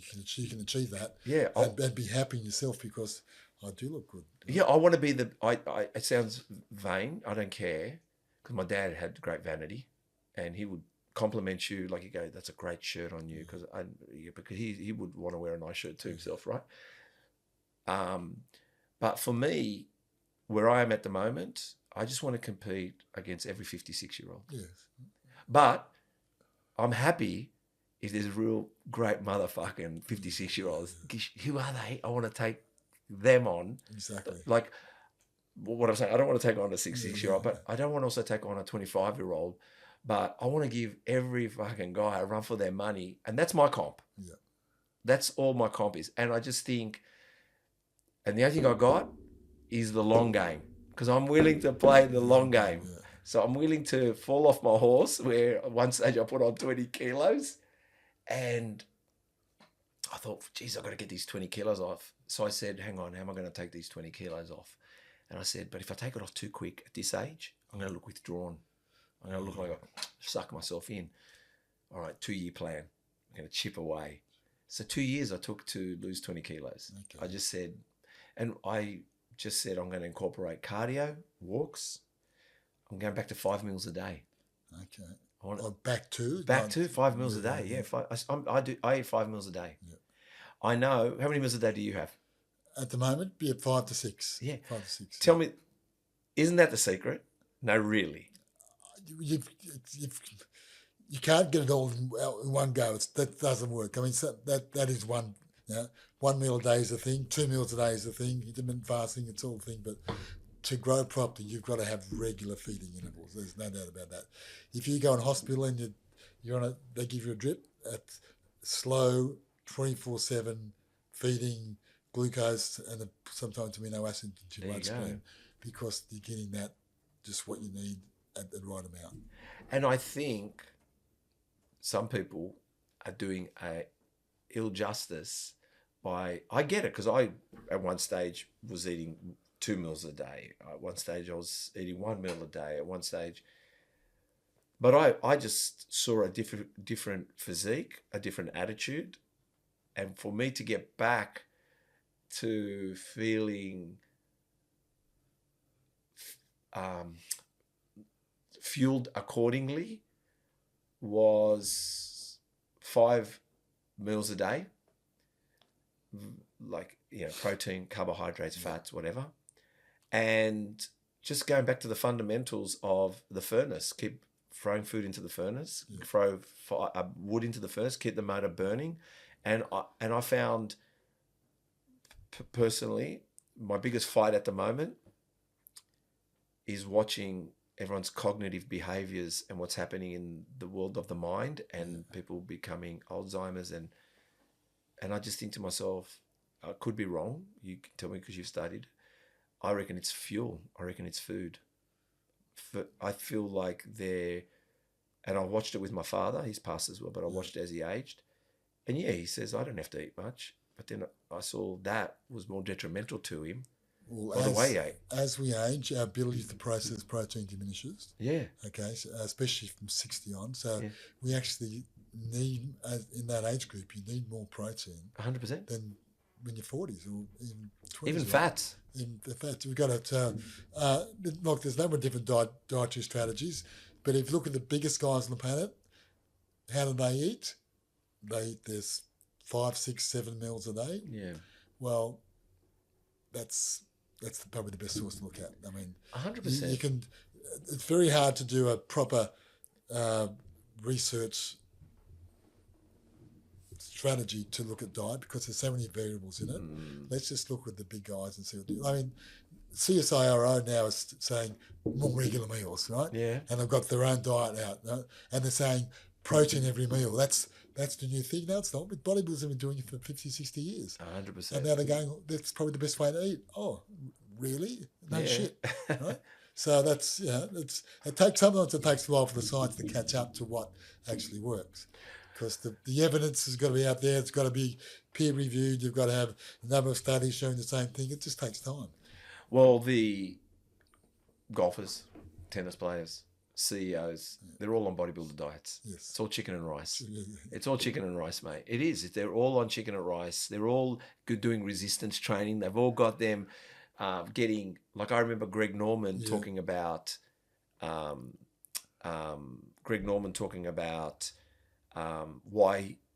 he improved his golf back in the day, and that he got a resistance person in to get his midsection right, and he grew abs. Yes. They got him to they got him to build not only his core but to grab a six pack to start doing more resistance. And he reckons that his injuries, his body injuries that he had, and also playing golf more, it was all around resistance training to improve. Exactly. You've got to have the base. You've got to lay the foundation, and that's foundation of a lot of sports is the strength base. And I was watching, like I said, my dad deteriorate mentally. Even though my dad he was like a chemist warehouse. I mean, I could go and I opened up his cupboard and he had everything in there, whatever I wanted. He was so big advocate for taking medication. But, cut a long story short, I was watching him what he was eating, and there was no real nutritional value. Meaning, sometimes I'd go there, I go, "What are you having for dinner?" He goes, "Special K." I said, "Yeah, but." He goes, "There's nobody here. I'm just eating. I enjoy my Special K or crust pizza, or he'd eat yogurt, but not a yogurt that was that great." But like I said, but you used to have a veggie patch, mate. You were growing cucumbers and figs and lemons and oranges, and that's what I grew up on. You were slaughtering the rabbit. We had a turkey once. I thought we had a pet. Then I found out we were eating it. Honestly, one time we had a turkey. I said, "What happened to the turkey?" He goes, "Oh, it ran off. I was running up the street." That was my dad. I said, "Oh, really? Okay, that's incredible." So your experience includes working at high schools as a PE teacher. You were an aerobics instructor. At one stage, when I first went into the fitness industry, so I qualified with my PE degree, but back in those days, to get a full-time job teaching, you had to go to country New South Wales, spend 3 or 4 years there, pay your dues, and then you're allowed back to the city, either Newcastle or Sydney, right? Yeah. I didn't want to go country 3 or 4 years. I thought, no. So I stayed in Newcastle in casual teaching, which was good and bad. But then I thought I'll just get, I needed some, that was sporadic. It might be 2 days a week, could be 5 days a week, could be 1 day a week. So I went into a few gyms looking for jobs, and one of the gyms said, "Can you teach aerobics?" I said, "Of course I can. I can teach aerobics." And then after I left the uni, I thought, "What's aerobics?" So I went around in that week. They said start in a week, right? So in that week, I went to a few other gyms, did the classes, took notes. Yeah. So I turned up to my first class with my palm cards, right, with little drawings on 'em with the exercises. What the and grapevine to do, looked like? right? Oh, no grapevines back then. That was No. before aerobics were even taught, so grapevine wasn't a thing. Right, Back okay. then. This is very early 80s. Yes. Headbands, leg warmers, Was it back then? G-string leotards. Yeah. That was the go. Are you right? part of that film clip? Money, all I need. Well, that song. Okay. And my aerobic tape was the Village People. That was it. Perfect. Perfect, mate. And off I went. And you were in a room full of women. Well, yes. It was like Venus. It was like one time, when I was married, my wife, she went up to Byron with my kids and I got to stay home alone. And I remember I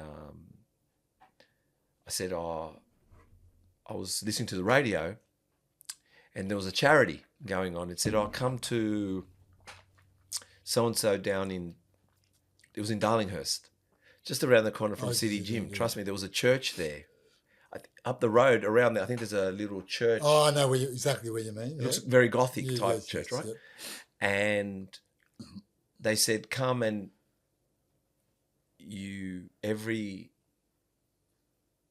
I think everything you give will go to the charity and you can pick from a few things. Hear me out when I get there. I'm trying to. So back then I would,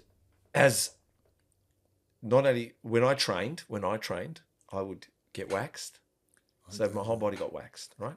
Waxed, not shaved. I've only shaved to get lasered. Okay. Yeah. I can tell you the funny laser story as well. It's a funny one. But so I get waxed. But back then I'd also get massaged. Okay. And we'd get facials done and we'd get pedicures and manicures done. Don't ask me why, but bodybuilding had a lot of things going on. Even if you didn't go on stage, you just groomed yourself well, even if it was just to go to Bondi Beach or to Service Paradise, whatever it was. That was predominantly those two places I went to, right? So I heard about this place. So I rock up to this thing where they said everything you can get a facial, pedicure, manicure. And I said, why don't I go be charitable? I don't know why.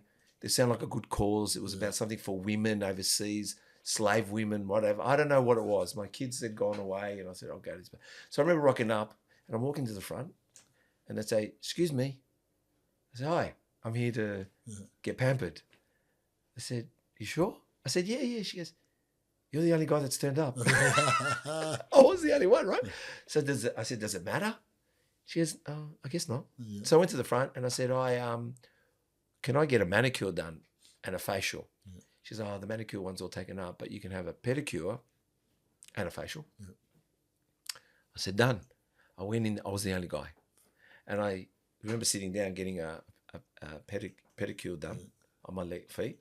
And I was wearing yellow thongs. And the lady goes, what colour do you want your nails? I said, I don't know. Do I have to paint them? She goes, that'd be good. I said, all right, go yellow. My daughter, she just was disgusted. But I remember texting my wife when I was there. I said, I think I found Venus. I just kept it. We were talking. They had this big kind of smorgasbord of food and playing, I don't know what music they were playing. And it was, I thought I'd found Venus. So that's what I'm saying. Aerobics instructor, you would have been, and guys did do aerobics instructor. I don't know now if they do aerobics Well, most of the guys that did it back in those days were gay. Were they? Oh, absolutely. It'd still be today, wouldn't it? Probably is a little bit more today. Yeah. Yeah. But that was but being straight, young, and reasonable physique, I got popular. Yeah, I'm sure you were. But I did give a good class. There's no doubt about that. My classes were more footy training with a bit of extra in it. It was it was tough. Yeah. I mean, with the Village People, for example, with the YMCA song. Just remember that song, Chris. Village People. Which song was it? YMCA. Every time YMCA, we do a burpee. It fit in well. YMCA, right? YMCA. Oh yeah. And that YMCA is probably about 30 or 40 in that song, right? So at the end of that track, everyone was well and truly fatigued. Well, again, aerobics was, as a bodybuilder, you used it to burn, to get fit. Well, yes or no? No. Okay. during that time, I taught that for 2 years. I was training my ass off. I was struggling to put weight on. Struggling. Yeah, but that's what I'm saying is aerobics was if you want to cut. If you want to cut. Even muscle. It wasn't working. When I stopped teaching, I put on 10 kilos the next year. I've gone, oh, okay. Yes. So, no, well, yeah. You just got to be. Well, that was my body type, man. I was naturally quite skinny guy. Yeah. So for me, that didn't work. I needed to conserve my energy, not expend it. Well, obviously, what I'm saying, my training was sprinting, and that helped me be lean but muscular. Definitely, and then I did do aerobics because I wasn't heavily putting size on. Yeah. But I broke my leg in aerobics once. I broke my foot. So I was at Fitness First in Rockdale, and I was doing the aerobics class, and the lady made us, jog up to the front and then jog backwards. And there was some loose weights around, and I clipped it with my foot. I twisted my ankle, and I broke my foot. I think Fitness First had to pay a little bit of money to get that. Yeah. Sure. But they were trying to deny it.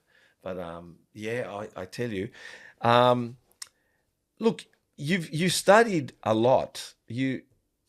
What qualifications do you have? Tell me all the things you've done. So I've got a degree in physical education. So I'm a qualified PE teacher. Yep.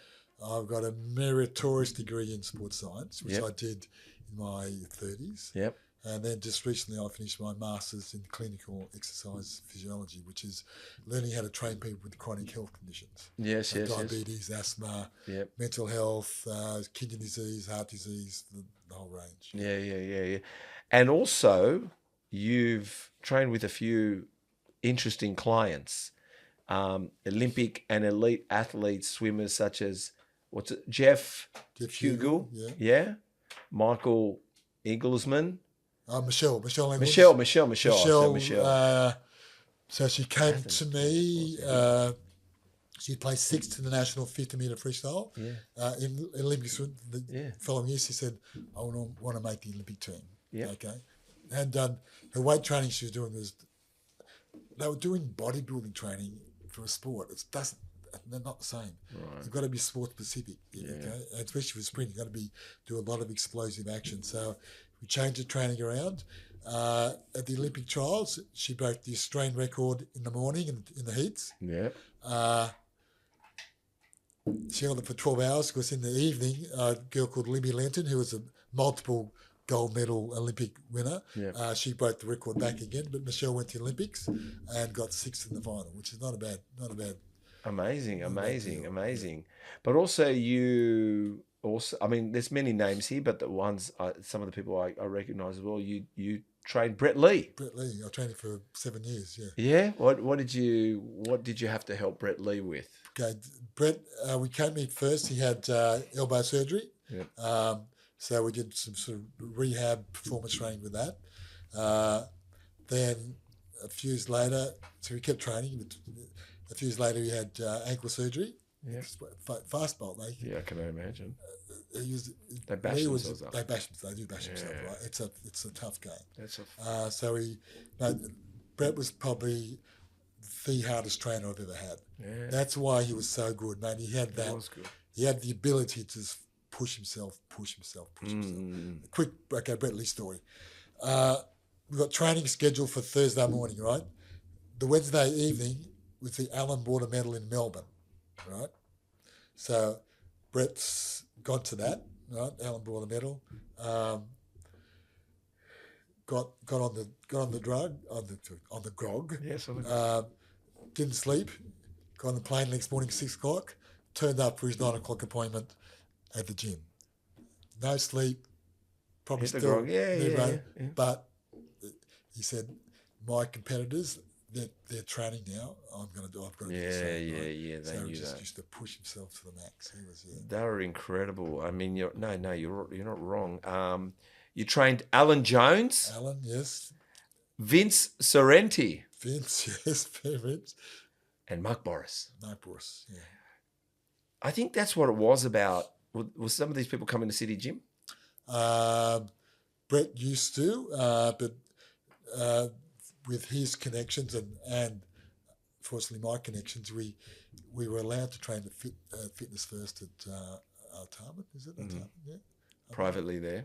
Yeah, manager said, well, funny, we went to see the manager, asked if I could train there, and I walked in. I used to train the manager. Okay, All right. I think we might be okay, Brett. And, Yeah. because it was Brett, they said, yeah, you can train there. So I used to get daggers from all the other trainers because, who's this guy, right? What's he doing here? But it was fine. Vince was funny. He was funny. He was just a funny man. Yeah. Alan, I know he's in a bit of trouble now, but mate, he's got the biggest heart in the world. Yeah. I don't want to comment too much what's going on, but it's okay. Mate, it's a money grab. Yeah, right? yeah. It's a money grab. But he used to do so much charity work; it was ridiculous. Yeah, I don't know. Like how the media works, it's hard to know what's true and not these days. Everything is crazy. Alan was a good man. Yeah, he's a good man. Yeah, he's a very good man. The thing is, fame, man. It's a dangerous place. It is. Yes. You know what I mean? It's like social media. They can shut down your account if they want. 1 minute you got 1 million followers thinking you're doing great, and then before you know it, somehow someone hacked in and your account's gone. Yeah, true, right. They can bring you back to earth somehow without, like I said, yeah, it is a shame. What about, did you ever get to meet John Laws? No. He passed recently, didn't he? I know he passed. He and Alan had they were rivals with the same station, and they were ratings rivals as well. But they were. I can't repeat some of the stories about John. Look, it was a different era, man. A lot of cowboys back then too. You know, they did compete at all levels, and it was. Yeah, I think competition's good. And Mark Boris, he's quite fit chap. Very fit chap. Yeah. Mark was came to me. He was Mark is in the boxing. Yeah. He's stopped now because I think he loved boxing. Loved boxing. The reason he got in the boxing. Well, he even did it when Danny Green, didn't he? Went up and did a charity bout with Danny Green. That's right. He came from Greece when he was in his primary school, right? Yeah. But in Greece, when they had a fight in the playground, they'd wrestle. Yeah. They wouldn't punch, they'd wrestle because they're Greek, right? So Greek wrestling. So when he came to Australia, because he was the wog boy in the class, right, got picked on, they'd had fights, but he said they were punching. He's like, what the... You don't punch. You're not supposed to punch. But he said, if they're going to punch, I'm going to learn Welcome boxing. To Australia, mate. So he got into boxing and loved it. He used to train all the time. And so he was having a fight with one of the top cops. Yes. Outweighed him by 25 kilos. He said, I need a bit more power and a bit more weight. I thought, because this guy's... Yeah. So we tried to get some strategies just to get a stronger punch and a bit more weight on him, a bit more weight behind the punches. Yeah, well, he's... I still see Mark all the time. He comes in. Does he come and train at the gym? Oh, absolutely, Yeah, regularly. Yeah, he's... I know where his podcast studio is up the road there. Yeah. I mean, he's a big advocate for preservation of life. Like he wants to beat mortality, whatever it is. Like he's really interested to... fight the aging. Well, Mark turns 70 very soon. Does he? Yes. 70? 70, and he looks really... For 70, you would never know he was 70. He looks good, man. Yeah. He does. He's got a good physique. Yeah, I see him up there because I'm in the coffee game, and I know the boys that have the cafe up on... Okay, yeah. What's it called? Latteria. They're downstairs, and he always Mark's in there getting his coffee because he owns the building. Oh, there you go. That helps. That helps. He owns the building. And actually, I've spoken to his sons because one time I was asking him a question. What else do I have here? I guess, how do you see like bodybuilding today? Then we'll go over the body. But what I'm asking is, how do you see like where bodybuilding is today? It seems like a lot of people want to get on stage, a lot of people getting on stage, and also, dieting. Like, what's your interpretation with bodybuilding today? It's gone from almost a cult sport, to now it's a business. Yes. Okay? So back in the day, there was no fee to enter.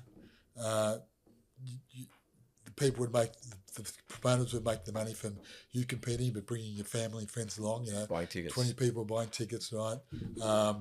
And even in the early contests, you'd get prizes for winning. Like I know when I won Miss Newcastle, I got a food processor. I got a whole range of these tracksuit. Yes. It's like, oh, I'm getting something for this, right? Yeah. But nowadays, you want to enter one division, it's $200. You want to enter another one, that's another $150. You want to go another one, so you're spending at least $200 to $500 entering the contest. Yeah. Then you've got to, if any your supporters come now, it's a lot more to get in, which is, I suppose, it's a natural inflation.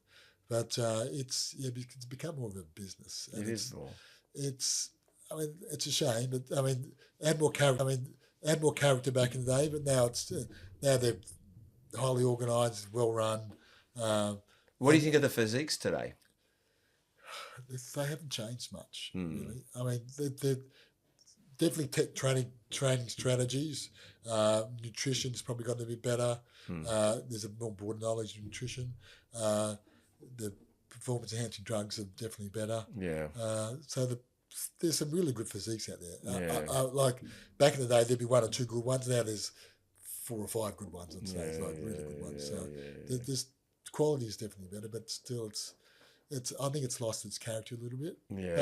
That's natural evolution, I suppose. Well, like I said, it's we as well. We've got. The women have jumped on it like, the sport's 50-50 now. Yeah.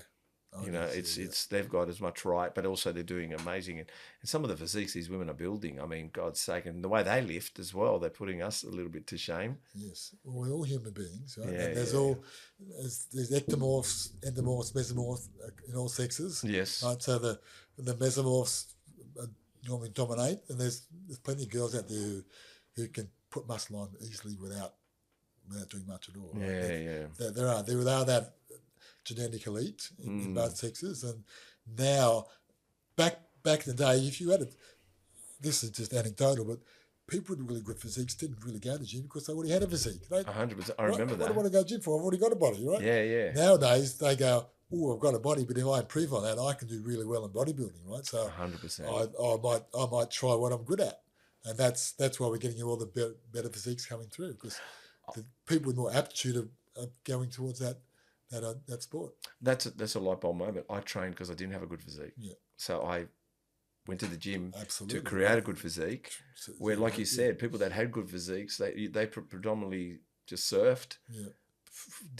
They were good at, they enjoyed their jogging. They just had a great physique. It's just somehow they were naturally there. But like you said, now people with great bodies now are capitalizing in there. But like I said, I find it's.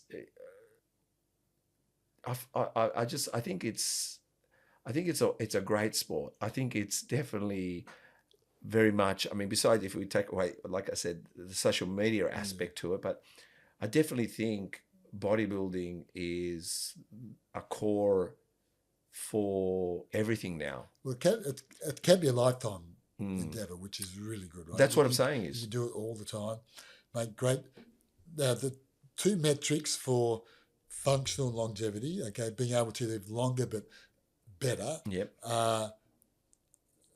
And these are reasonably. Number one is what they call VO2 max, the ability of the body to absorb oxygen, right? So that's your aerobic training, but more intense aerobic training will give you that.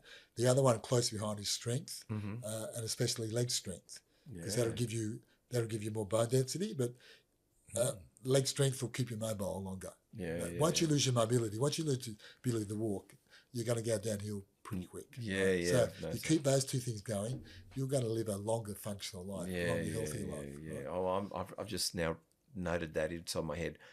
Being that we've come to the end of the podcast, where are you going? What's now for you? What's your thing? What's your focus now? My focus is to leave a legacy for my family. Yeah. Okay, so I'm just working now to officially I could retire next year. Yeah. But if my my strategy's right, I'm going to be a long time retired. That's a long time without any income coming in. So I want to work till as long as I can. Yeah. Try and build some more wealth. Yes.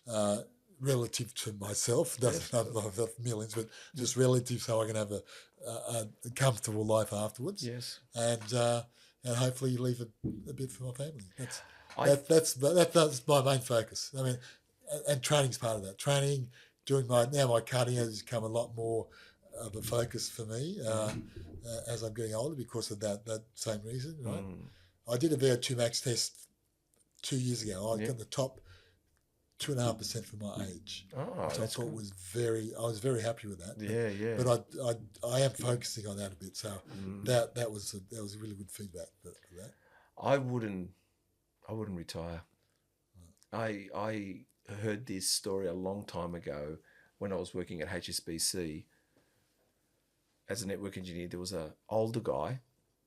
We were just down in the foyer one time, and I said to him, Aussie guy, typical, we all wore suits back then, see his suit. He was in the money market area, but I think it was more in the back office type thing. And I said to him, how come you don't, I don't know, I was an inquisitive guy, I was in my 20s. I said, how come you don't retire? And he goes, all my friends have retired and they all die. Yes. And I said, and he goes, and I don't want to walk around a golf course, and I've watched everybody who has retired age quickly, and it's true. I think you must have a purpose. I think you need a purpose, and I think retiring isn't a good word, and I think stopping and being reliant on a pension or just relying on that, I think you need, like you said, a purpose. You need a purpose. Yeah, 100%. Well, actually, I planned. Okay, I still do big hours. Like some. Yeah, I can imagine. Like yesterday, I started at 6 at City, got home 8 o'clock. Mate, after that, I thought, fuck, I would like to retire now, right? Yeah. But you have those moments, have those days. Yeah. But that keeps you alive, man. But exactly, you just got to. Can I ask who's your favourite bodybuilder or favourite Olympian or favourite, if I had to ask that question? Well, I've got the guy who inspired me most. Okay, when I first started training that backyard gym, there were the owner of the gym, who was the coach, had all these magazine covers along the back of the bodybuilding guys, right? Guy called Jim Hayslop. He was 1968 Mr. America. Right. He had his physique back then was amazing. He had the massive V taper, but he's around Arnold's time. I reckon if Arnold at that 1968 would have committed, he would have beaten Arnold. He was that good. Wow. Only lasted a couple of years and got out. I'm not sure why he stopped, but he had an. I used to look at that photo and thought, I don't look like that. That's what I want to look like. And hopefully I achieved close to that look. You did. Right. So that's again that made me happy. I've achieved my original goal. Anything after that is a bonus. Well, you've been spoken about a lot. Even Mel Fury spoke about you once. Yeah. Even Cooper Aloof. Oh, little Cooper. Cooper spoke about you, and that's when I started going, boys, what happened to sport? And then obviously, there's a future champion, little Cooper. He's got a great little package. He's got a very good head. He does. Very good head. He's gonna do well. Yeah, he's doing.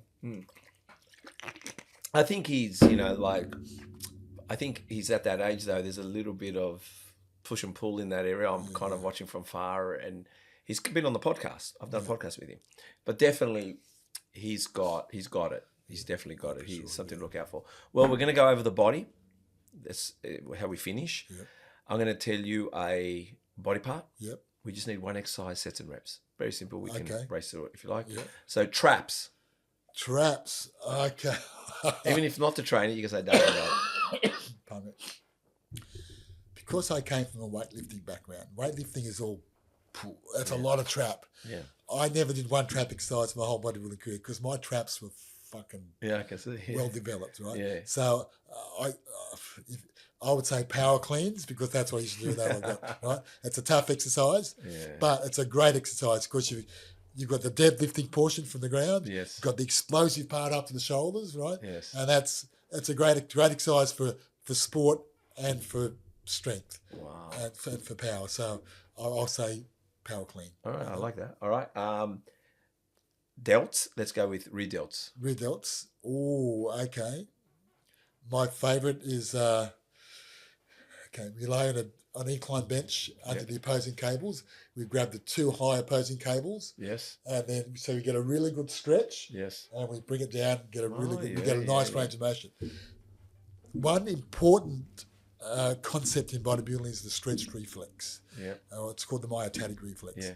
The more muscle is stretched, the more it will contract back in the opposing direction. Yes. But it's a reflex. We don't think about it. So we utilize muscle fibers without thinking about it. If we incorporate that stretched reflex with a conscious contraction, we're going to activate more fibers. Yeah. The more fibers you activate, the greater strength, greater size, greater everything. So I agree. I've also heard, I think even Brett Contreras said something where he said you can grow muscle by stretching. you can. Yeah. There's been studies. But the original study, they got a bird, fixed it, stretched its wing, which is its pectoral muscle. So birds have massive pectoral muscles because that's the news they find it, right? They stretched it, held it in place, and it started to grow. It started to develop more muscle tissue under that stretch. Yeah, right? yeah. And it's not even moving. Because because like you said, if you stretch it out, it's got to come back. Got to come back. So yeah, so that's what I heard. So okay, front delts. Front delts. Any pressing motion. Any pressing motion. Yeah. Front delts. Even I would say most chest exercises is going to get your front delts. Okay. Again, I never did a front delt movement ever because I thought my chest and shoulder presses are going to take care of that. I really worked on side delts because that gives you the illusion of having that wide look. That's side delt, yes. So what did you do for side delt? Side delt, cable laterals. Yeah, but hard. You got especially delts, drop sets, supersets. You got to make them work a bit harder. Yeah, I think especially some people have got great natural delts. I never did. I had to really work on mine. Okay. Back, chin ups. Chin ups? No, without a doubt. Yeah, I know. We don't. Chest, dumbbell bench. Yeah, incline or flat? Flat for overall chest, but you've got upper chest. Towards the end of my career, because you should look at your physique and look at your weak points and bring them up, because it's all about balance. Yep. The best guy with the best balance wins, not the biggest guy, but the more balanced, symmetrical guy. I knew I needed more upper pec. So for my last few years, I just concentrated on doing incline presses to try and get the upper pec up. It took me a couple of years, but it actually worked. So I ended up with I had a nice split between the upper and lower, like a Franco Colombo split, which I strive for. But but I think dumbbells for that for sure. Okay. Abs.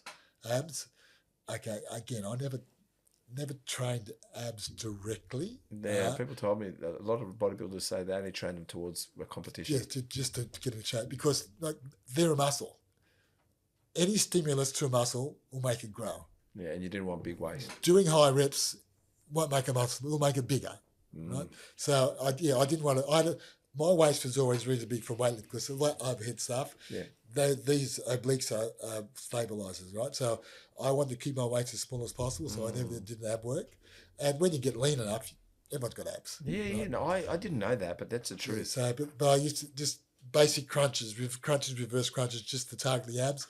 The thing about physique contest is that some people have really weak calves, some people have weak arms, but if you've got a weak midsection, if that's your weak body part, underdeveloped body part, it's a bonus.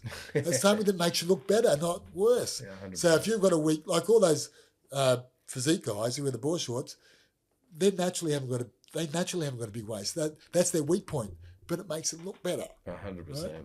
So that's, again, I never did a lot of ab work. I never had the super abs on stage, but I hopefully the other parts. You left it to the diet. Left it to the diet and left it to try and create the illusion of having wide shoulders, big back. Yeah. Yeah. Bicep. I've changed a bit on that. I used to just do heavier barbell curls, but now I think concentration curls, because you can really target that outer head and really get that peak happening. Yeah. And again, having a bigger peak not a lot more extra muscle mass, but the illusion is a bigger bicep. Yeah. Right. So yeah. Just made me think. You know what I've incorporated the last year, maybe not completely a year, but the last 9 months, 6 months, I've gone everything predominantly free weights. Okay.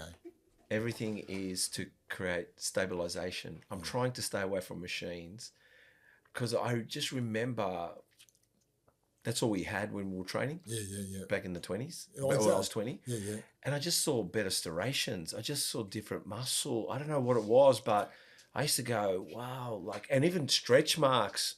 I don't know what it was, but everything seemed striated and vast. I don't know what it was, but talking to Terry as well and all that, it's not just about stabilization, but just free weights. I think machine press, you can just gives you like cheat moments. So even sometimes I grab the cables, and when I'm doing shoulder press, I'll grab 2 cables and I'm trying to do cable press, and I'm trying to find stability. I would call free weights, for want of a better term, it's more natural action. Right? Yeah.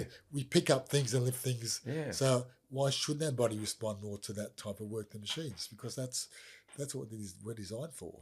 And I think the fact that you're picking it up from the rack, sitting on the chair, and then you start, like, I don't know, but I've just decided barbell and free weights is predominantly anything, and cables. I think you look through history at the best physiques, they've all been built by. And that's what I'm going by. weights. I'm looking at if the history shows, and they had basic cameras. Yeah. They couldn't enhance it any better than what Exactly, and they had those kind of bodies we looked at. I said there had to be a reason. So for me, I'm focusing a lot on barbell, cable, and dumbbells. I'm really sticking away from just machine press stuff at the moment and hack areas. I think it's a good. Good. Yeah, and I want to see, and I think it just puts a lot of gives me more strength. Tricep. Triceps. Ooh, okay. I'm going to say 2-arm dumbbell extension behind the head. Yeah. Okay. Again, we're getting more stretch. Yep. Getting more stretch in that exercise. So I think and that'll hit the long head, which is the biggest head of the tricep. Yeah. So I do like you have that. to do one or just dips. Dips. Oh yeah. Parallel bar dips. Yeah. Good old dip days. You didn't train forearms, as we've heard. No, Didn't train forearms with them. I tried to once, and they were continually sore. I thought, okay, that's not right. Yeah, for me, I have to train forearms. I don't know why, but I train them because I don't think quads. Quads, I've got to say squats. Yeah, squats. That's what worked for me. Yeah. Definitely worked for me. Yeah, I still do squats, but I've realised let's get good range rather than trying to put heavy weight on. Oh, no, mate, squats. Because at this age, I still try to push a little bit, but I just want to get down low. Squats, really, I think minimum 20 reps. Yeah, want to 100%. grow, right? I agree. Even if you try even a 30 or 50 rep set, you're going to get really good growth. But 100%. super hard to do, right? Yeah. It is because it's a mental game too. Because you bloody hamstrings, lying leg curl. Yeah, that's backed up by research too. It hits the hammies pretty well. You can go quite hard. Yeah, I do. Glutes. I never trained glutes. Again, they got a lot of stimulation doing squats. Glutes weren't a thing. If you look again back in the 80s, no, I don't think ever. The guys had their glutes were covered. Yeah, they might have straight asses, but never showed them up because 100%. The glutes. It was modesty, right? We were wearing trunks. Yeah. Now they pull them up their ass and everything hangs out. But yeah, so I never really focused on glutes, but they definitely got enough doing leg presses and squats. Yeah. Calves. Yeah, that's a good one. Have the right parents. It's true, but what I found was, and I heard this from Jay Cutler. Yeah, he would train calves first when it was a leg day. Okay, that's a good idea. And I've done that for the last couple of years, and my calves have grown. Oh, yeah. So I train them twice a week. Yep. So I train them twice a week, and it's the first thing I do when I walk in the gym is do calves. The reason being is calves is always like, oh, I'm leaving now. I'll just quickly do something, get the fuck out the door. Well, I had my own gym for a little while, right? Yeah. So I've tried.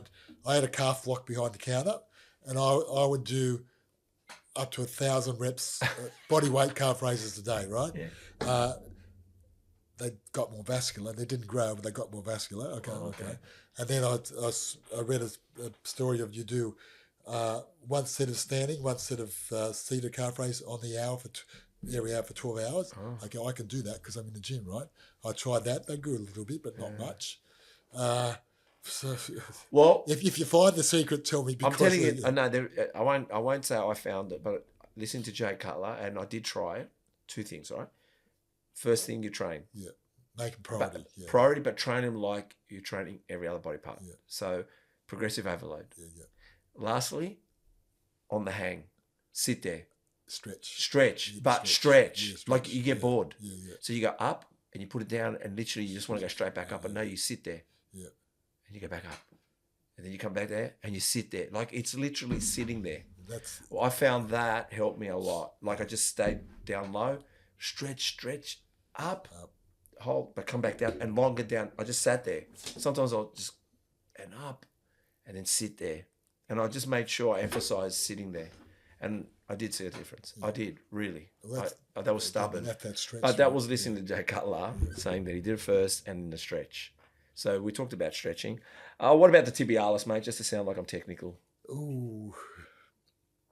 I found I got, if I did, again, pre-contest, did my incline sit-ups, hanging on, tibialis is what you hang on with. Yeah. They responded to that. Yeah. Some machine, the hardcore seem to have a tibialis machine. But. Yeah. So, mate, where can we find you? Where can everyone find you besides City Gym? I'm at City Gym Monday to Friday. And yes. You're not going to find me anywhere else because I don't want to be found on the weekend. But your social media? Oh, yeah, okay. My Instagram is phaslam123. Yes. Or phaslam@123, I think. Yep. Because that's my email address. Yep. I just was lazy to use that. Yep. So it might be hard to find. Do you have a website? I do have a website. What's your website? paulhaslam.net. Yep. .au, I think. Yeah, they'll find you. Yeah. All right. Well, mate, I just want to say thank you so much for joining me today. I hope you enjoyed it. Yes, indeed. Thank you very much. My pleasure, man. Hey, guys, another podcast done with another wonderful guest. They're all greats, no matter who they are. So to continue what we're doing and to keep supporting you and bringing the very best, if you could subscribe, hit the notification bell, press like, it only helps us to grow this channel even further. We really appreciate the support and to go and find more all around the world. Bring them here to Muscle Talks podcast and share real, raw and honest conversation around a sport we love, bodybuilding. Please subscribe. Thank you for watching this podcast. Thank you for watching all podcasts. Thank you for subscribing. Thank you for liking. So subscribe, hit the notification bell, like, and continue watching us here on YouTube or listening to us here on Spotify.